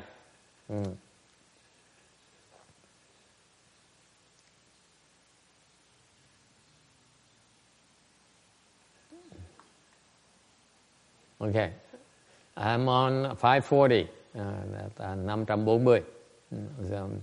There's a question. If living beings of the 10 directions make vows and reborn the Western Bliss Pure Land, isn't that kind of crowded? Đó câu hỏi. Câu hỏi đó là nếu tất cả chúng sanh của 10 phương đều cầu vãng sanh về Tây phương cực lạc, nó có vẻ nó hơi chật một tí không? Where are you going to fit all that? Okay. The answer is Vimala Kirti's room is only 1 chang, meaning 3 and a third meters, and accommodate 30,000 lion seats. How can Amitabha's vow be limited? Thì câu hỏi là trả lời là cái phòng ngài Duy Ma Cật đó chỉ có một trượng thôi, tức là khoảng chừng 3 mét, 1/3 thôi đó, mà có thể chứa đựng tất cả là 32.000 cái tòa sư tử để các Phật Bồ Tát ngồi đó. Thì làm sao mà cái lời nguyện của Phật A Di Đà có thể bị hạn chế được. The Western Bliss Pure Land is like the vast ocean. It can receive all streams and rivers. Cái Tây phương cực lạc giống như là cái đại dương vậy, là có thể nhận hết tất cả những cái dòng sông và những cái dòng nước. Yes. They don't need to obstruct. That will work.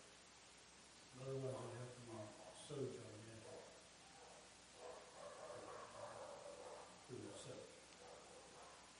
Everything in the universe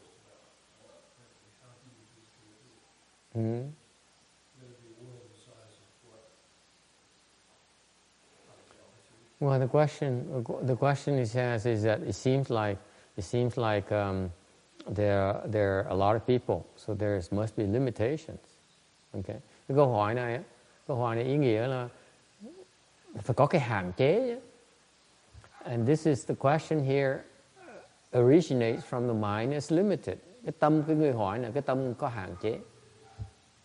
Do you agree with that? This person who asked the question, his mind is limited. No, my mind is limited too, but I don't agree. Perhaps these are the size of atoms. Tôi sợ ông này nói là cái người mà hỏi câu này, cái tâm người này rất hạn chế. Ông quật tôi lại ngay, ông nói là tâm tôi cũng hạn chế như vậy, thì tôi hiểu cũng được. Okay, so you both are limited. That's why you have a hard time understanding why there must be overcrowding. Bởi vì cái vì hạn chế ta mới thấy là nó chật. Okay, it's not about overcrowding. It's not about limitation. It's about limitless. The mind of the Buddha is limitless. Cái tâm của Phật nó vô tận. Therefore, his Pureland is also limitless. You can contain as many living beings as they're willing to go there. Cái tâm của Phật vô tận, thành ra bao nhiêu cái chúng sanh muốn đến đó, Phật đều có thể nhận được hết. Can you conceive of that? The fact that No, it means it can be You can't conceive it. How can you conceive it? you cannot conceive it because your mind is limited. You cannot conceive. How can you use the limited to conceive of the unlimited? Cái tâm quý vị hạn chế, sao quý vị nghĩ ra được cái vô hạn chế của Phật được? All I can conceive is space, and space is unlimited. So this is the land. It's harder for the land to be limited than space to be limited. Space is also limited. What do you mean space is unlimited?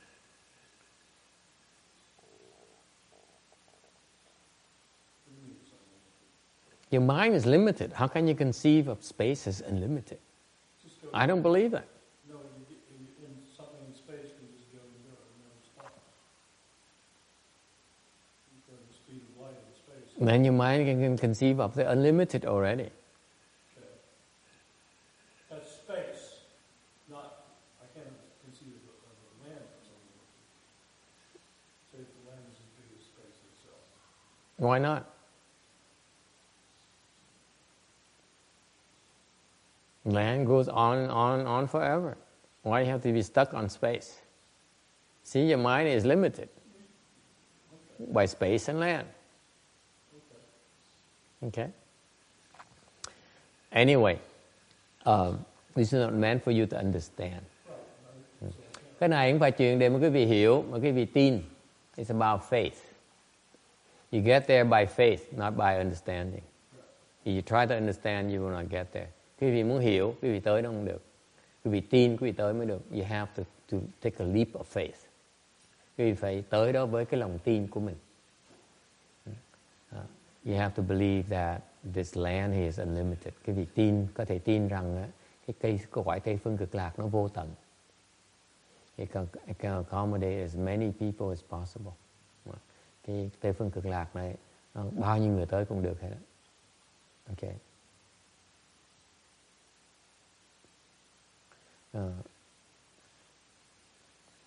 Xi Phang世界 极乐世界是没有限量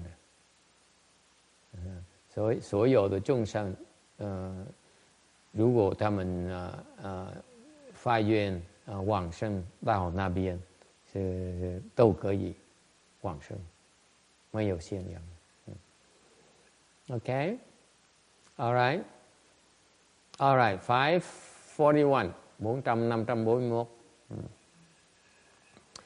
It's important to revisit the three requisites of the Pureland Dharma door. Mình coi lại ba cái tư lương của cái pháp môn tịnh độ. The faith is a starting point will lead you to make the vows. Thứ nhất phải tin mới là phát nguyện được. Okay. Conversely speaking, Without vows, you cannot be reborn to the Pureland. Nếu như nó ngược lại, nếu không có được cái nguyện, không phát nguyện thì không thể nào vãng sanh được. And therefore, faith and vows work hand in hand. Bởi vậy tín với nguyện nó phải đi đôi với nhau. Okay. Furthermore, vow is a ticket for faith. Hơn nữa, cái nguyện là cái vé máy bay của cái lòng tin. In other words, to have faith and make vows is like have a ticket in your hand. Nói cái khác, nếu có lòng tin và lập nguyện thì giống như mua được cái vé máy bay, cầm trong vé máy bay trong tay vậy. Okay. Furthermore, the vow is a practice's door pivot.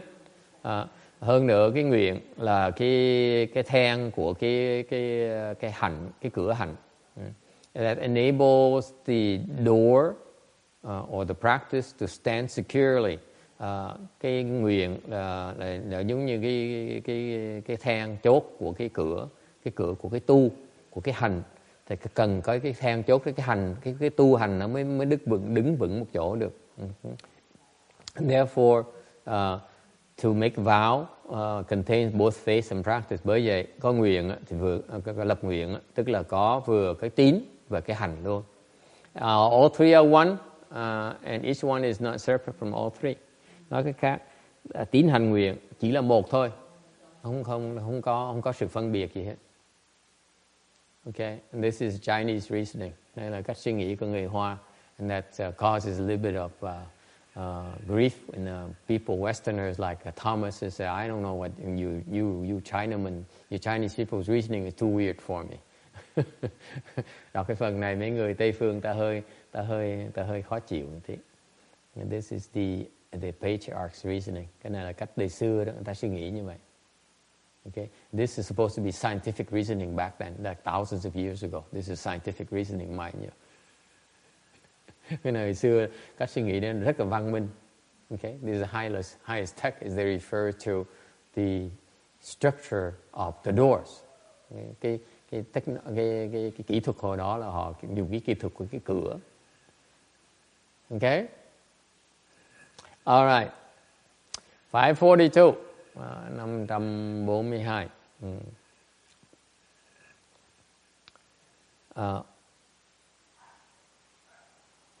Vows involve the two aspects of admiration and abhorrence. Cái nguyện nó có hai cái phương diện là khâm, tức là khâm phục cái lạc của cái Tây phương cực lạc, và yếm là ghét, chán ghét cái khổ sở của cái cõi ta bà này. And these two Dharma doors of admiration and abhorrence are replete with the four great vows. Hai cái pháp khâm và yếm này nó đầy đủ với bốn cái đại nguyện.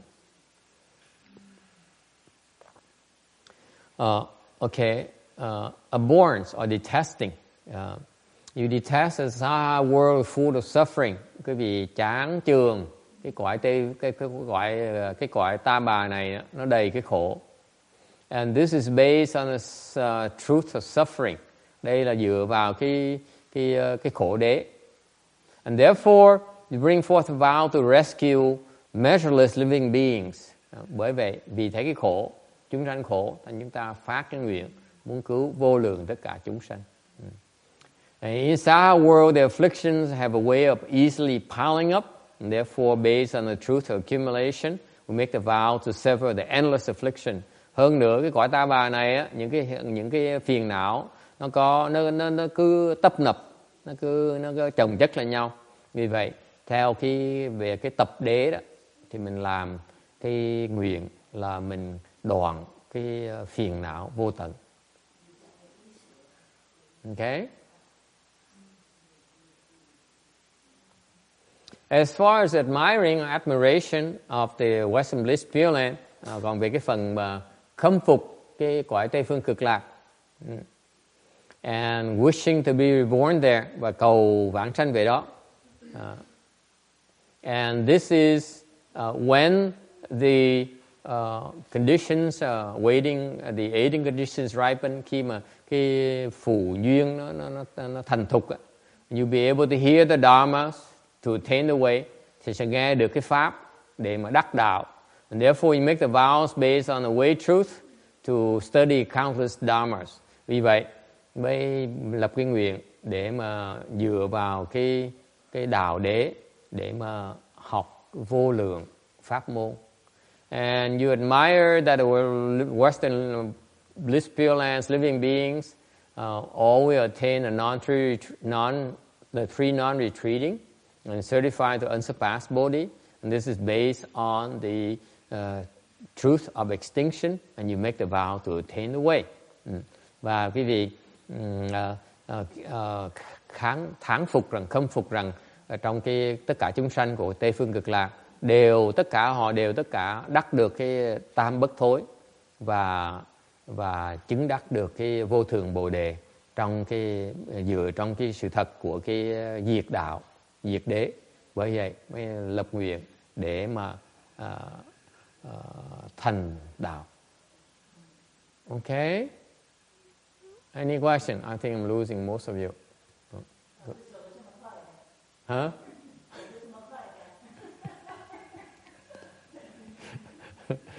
They complain, why am I going so fast? Nói tại sao thầy hấp tấp gì dữ vậy? Okay. Any question? Ai thắc mắc gì không? Okay. 543. Cuối cùng, tấm cuối cùng, tôi thôi còn tấm cuối cùng ngày hôm nay. This is probably the last, because people complain I go too fast, so this is my last slide. Than phiền tôi đi hơi lẹ, thằng ngày này cái tấm cuối cùng ngày hôm nay. Okay. Anuttara Samyak Sambodhi. Vô thượng chánh đẳng chánh giác. And this is a Sanskrit for unsurpassed, proper, equal, proper enlightenment. Cái này là vô thượng chánh đẳng chánh giác, là một trong 5 cái chữ mà không có dịch. These are belongs to one of the 5 that are not translated. Okay, and you can explain it from the reverse direction. Có thể giảng bằng từ trái qua phải. Sambodhi là chánh giác, là refers to the proper enlightenment. Chánh giác có nghĩa là về cái sự giác ngộ mà nó vượt qua lục đạo, và nó vượt qua khỏi được cái tà giác. So you for the proper enlightenment refers to the enlightenment that will surpass the 6 destinies. I mean, will transcend the 6 destinies. Will not give rise to deviant enlightenment. Nói cách khác, in other words, the proper enlightenment or Sambodhi here refers to the enlightenment of the 2 vehicles. Nói cách khác, cái chánh giác này là chỉ về cái sự giác ngộ của bên nhị thừa. Nghĩa là những người A-la-hán và những người Bích Chi Phật họ đắc được chánh giác. In other words, the Arhats and the Pratyeka Buddhas all will obtain the proper enlightenment. Okay? That's their level of accomplishment. Samyak, proper and equal. Okay? They will surpass the 2 vehicles. Cái này là nó qua trình độ cao hơn, chánh đẳng là trình độ cao hơn của chánh giác, là hơn cái của nhị thừa. And the 2 vehicles are not considered to be equal because they seek self-benefit and not benefit others. And they go towards the biased truth and do not want to wade into the mundane to benefit living beings. And therefore, in there, the true and the mundane are not equal. Cái này là quan trọng, rất là quan trọng. Là cái chánh đẳng là không thể gọi là hơn chánh giác, là tại vì bên chánh giác nó không bình đẳng. Tại sao? Tại bên chánh giác, bên nhị thừa họ thiên về cái tư lợi và không muốn lợi người khác. Họ chỉ muốn cứu họ thôi, tự cứu họ thôi. Nên họ thiên về cái thiên chân, và không dám đi lội vào buồn để cứu chúng sanh. Thì bởi vậy cái chân với cái tục nó không bằng nhau. Does it make sense to you? I don't think so. Okay. Samyak means that you're self-serving. And therefore, you put yourself more weight, like children. They only think of themselves. They don't think of others. Okay.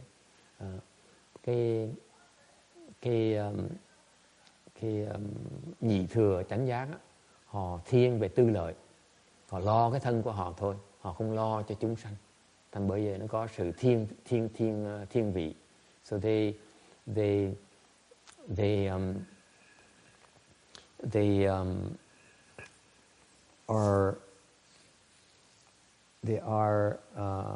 are prejudiced towards them self-benefit. And the self-benefit here refers to the fact they see the emptiness. Therefore, they say everything's empty. Nothing matters. That's why the mundane doesn't matter. Mundane meaning the reality of things. The false is irrelevant to them. Cái chánh giác á, các vị A-la-hán với Bích Chi Phật họ thấy được cái không. Họ nói cái không là cái thật sự. Thành ra những cái giả mà mình thấy như chúng ta đó, chúng sanh chúng ta là giả. Ta nghĩ cái giả này không quan trọng. Cái không mới thiệt sự là quan trọng nhất. So these people, they see their own emptiness and therefore they say the rest of us are false. They don't have to pay attention to us. Because the rest of us is called the mundane, the false. Okay? The true is the emptiness. And therefore, they are prejudiced towards the true, which is emptiness, and they reject the false. Us, they reject us. Nói cách khác là mấy ngài A-la-hán với ngài Bích Chi Phật, họ có trí huệ, ngài thấy được cái chân, cái không đó là cái chân. Thành ra ngài mới nói là chúng sanh là giả, thành ngài mới từ bỏ cái giả mà chụp vào cái chân, thiên về cái chân. Bởi vậy mới gọi là chân với giả nó không bằng nhau. That's why it is said the true and the mundane are not equal. Whereas the samyak is the level bodhisattva. Ngược lại, vì Bồ Tát á, là các ngài thấy được cái không và ngài thấy luôn cái giả luôn. Ngài có cái không cái giả đều bằng nhau. The bodhisattva, they look at the true and they look at the false as equal. They don't discriminate between the true and the false. Nói cách khác, ngài Bồ Tát không có phân biệt giữa cái không và cái giả, không phân biệt giữa ta với chúng sanh. They don't discriminate between themselves and living beings. That's why they're unprejudiced. That's why they're equal. Bởi vậy các ngài mới gọi là đẳng, okay? Chánh đẳng, chân đẳng, okay? Proper and equal, because there's no discrimination. Không có cái thiên vị. They don't discriminate friends versus foes. Không phân biệt giữa bạn với thù. They don't discriminate between women and men. Không phân biệt giữa đàn bà đàn ông. They don't discriminate between nephew versus nieces. Không phân biệt giữa cháu trai hoặc là cháu gái. Okay? And that's why they call proper and equal. Bây giờ họ gọi là chánh đẳng. Hoàn toàn không phân biệt. No discrimination whatsoever. In that kind of wisdom. Cái trí huệ này, trí huệ không phân biệt. Okay? Anuttara, unsurpassed. Vô thượng. And that is that the wisdom of the Buddha. Cái này là cái trí huệ của chư Phật. Là khi mà cái trí huệ mà bình đẳng nó vẹn toàn rồi, nó thành cái trí huệ của Phật. You have to perfect that non-discrimination mind. When you perfect that non-discrimination in your mind, then that is the mind of the Buddha. Cái tâm Phật mới hoàn toàn không có một tí phân biệt.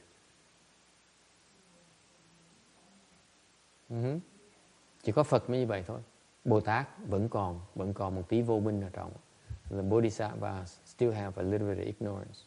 That's why it's not unsurpassed. Bởi vậy, vì cái vô minh đó, thành ra không gọi là vô thường được.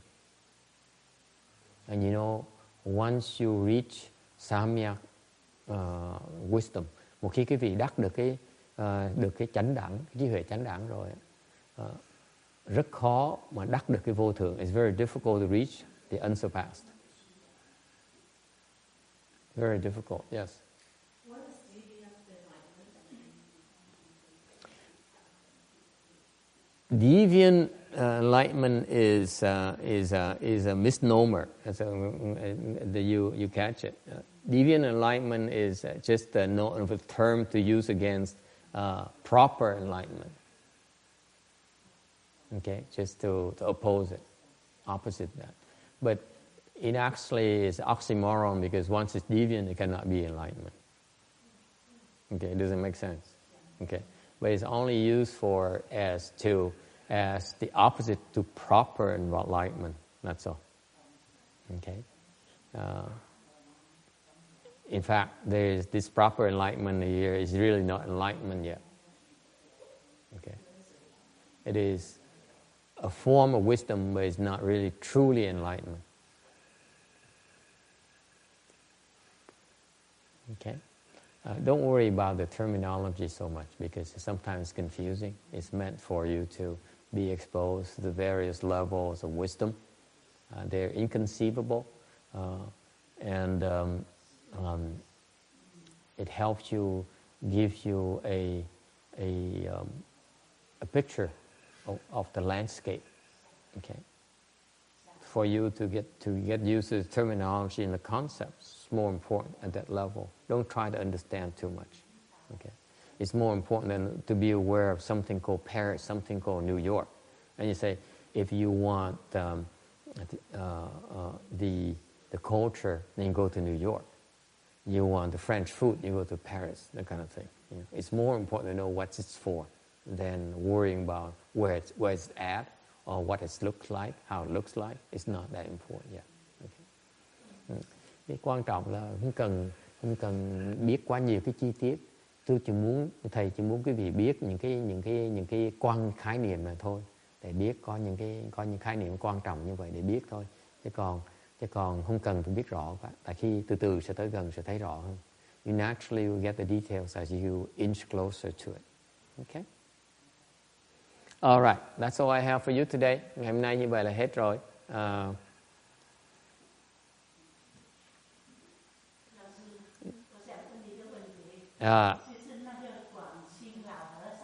对。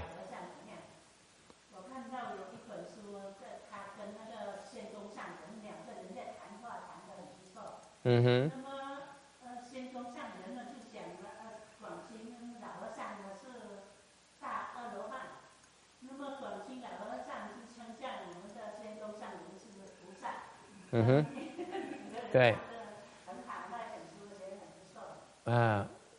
哪一本？他的名字是广清老和尚。对。因为他不懂字的。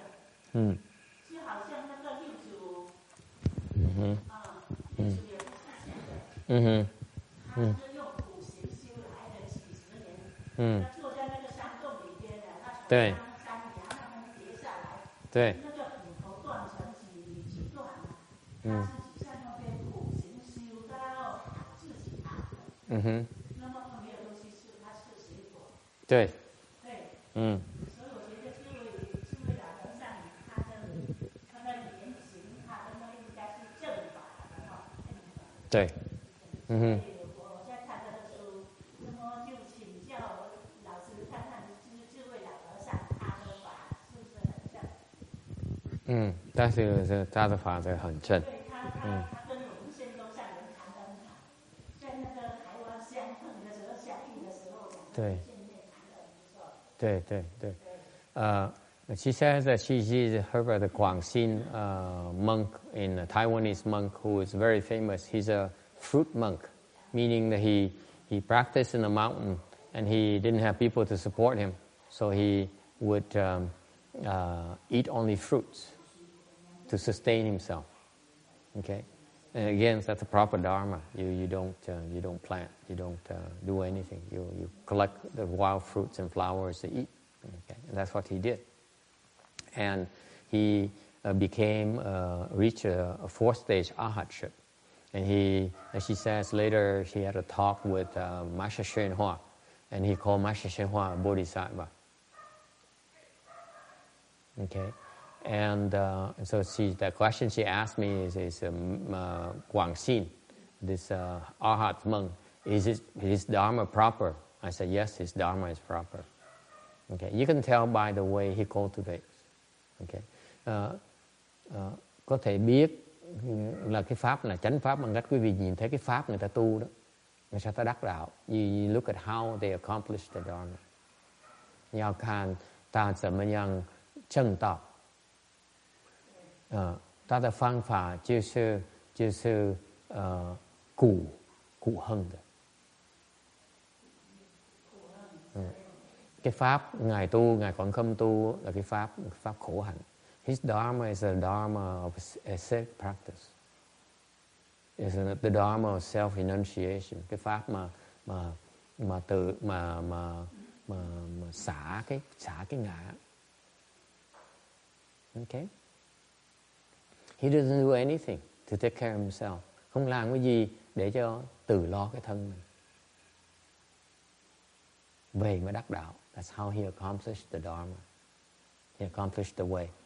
By doing nothing to take care of himself.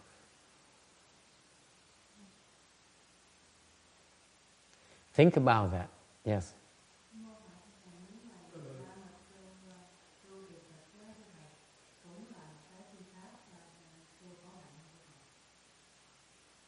Tuyệt thực hả? Không. The question, a very good question. She asked,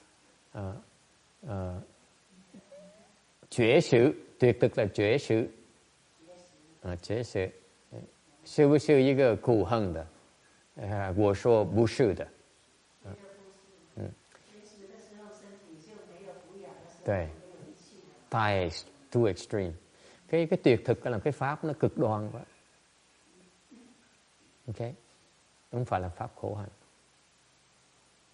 Pháp ăn một ngày một bữa mà là khổ hạnh. You eat one meal a day, là sự苦恨. 绝食不是苦恨。You eat one meal a day, that is an ascetic practice. You stop eating, then it's not an ascetic practice, an extreme practice.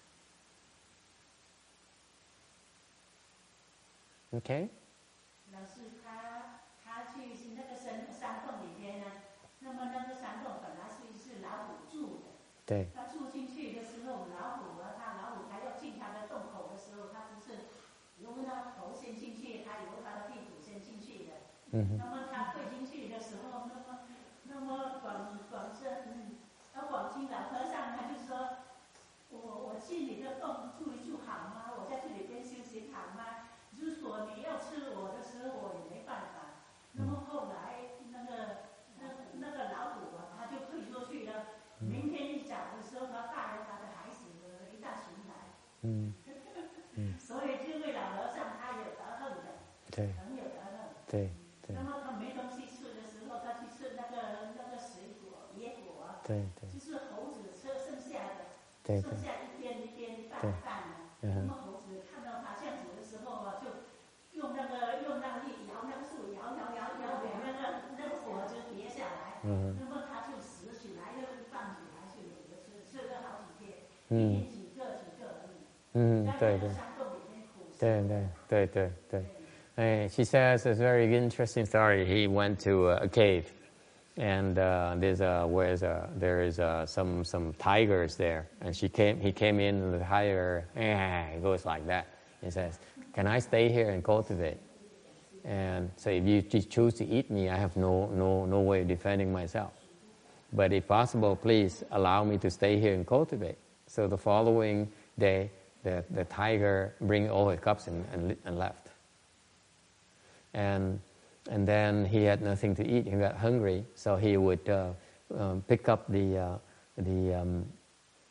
the fruits that half eaten by the monkeys. The monkeys would eat and then throw it away. Okay? So he would pick up that and eat. That's what he does. He picks up the things on the ground and eat it. You see that, children? This is a monk. The monkeys in the mountains, they would pick up the fruits and eat. And they're done eating, they throw the fruit down. The monk would then pick up the fruit on the ground to eat himself. That's this monk's practice. And then the monkeys realize this monk are eating their leftovers. So what they do? They would stand there and shake the trees so that the fruit would fall down. So the monk then collect, because he wouldn't even climb up the trees. You see, that's amazing. You know, 你知道吗？那他不会什么上树，自己上树不会的。That's why he himself refuses to climb a tree, because there's a precept against climbing trees. Quý vị biết không? Có một cái luật là người xuất gia không được leo qua cái cây qua cái đầu. We Reformed people cannot climb anything over our head. 我们的出家人不可以上树，在比我们的头高。No, you cannot climb a tree. Yes, you can walk upstairs, but you cannot climb a tree higher than your head. You're breaking precepts. So this guy here, he would not climb a tree to pick fruits. So what did the monkeys do? She says they shook the tree so that the fruits will fall down, and he will come and collect the fruits and go eat, and we eat one at a time. And that's this monk's practice. He practiced like that for years, and he became an arhat. Okay? And that's ascetic practice. Cái đó là khổ hạnh. Meditated, specialized in meditation. Okay? So, the Buddha Dharma, so my answer to her question is that the Buddha Dharma is proper because they're practicing the Buddha's Dharma, proper Dharma. Cái chánh pháp là tại vì Ngài tu cái pháp của Phật truyền. Okay?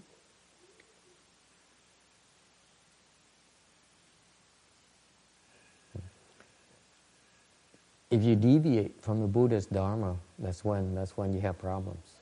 Những cái vị mà đi quá, because the Buddha Dharma is the middle way. Cái pháp Phật truyền chúng ta là trung đạo. You don't want to deviate too far from it. Không muốn đi rời nó xa quá. Okay? Tiếng Tùng á, 佛所传下来的是中道。所以你不要在太远的，那在不太远，中道是中道，不要太远。So this monk here, he eats. He doesn't starve himself to death. Okay? He eats one meal a day. Phật dạy một ngày một bữa, ăn ngày một bữa. Okay, we stop here today. Dừng lại đây.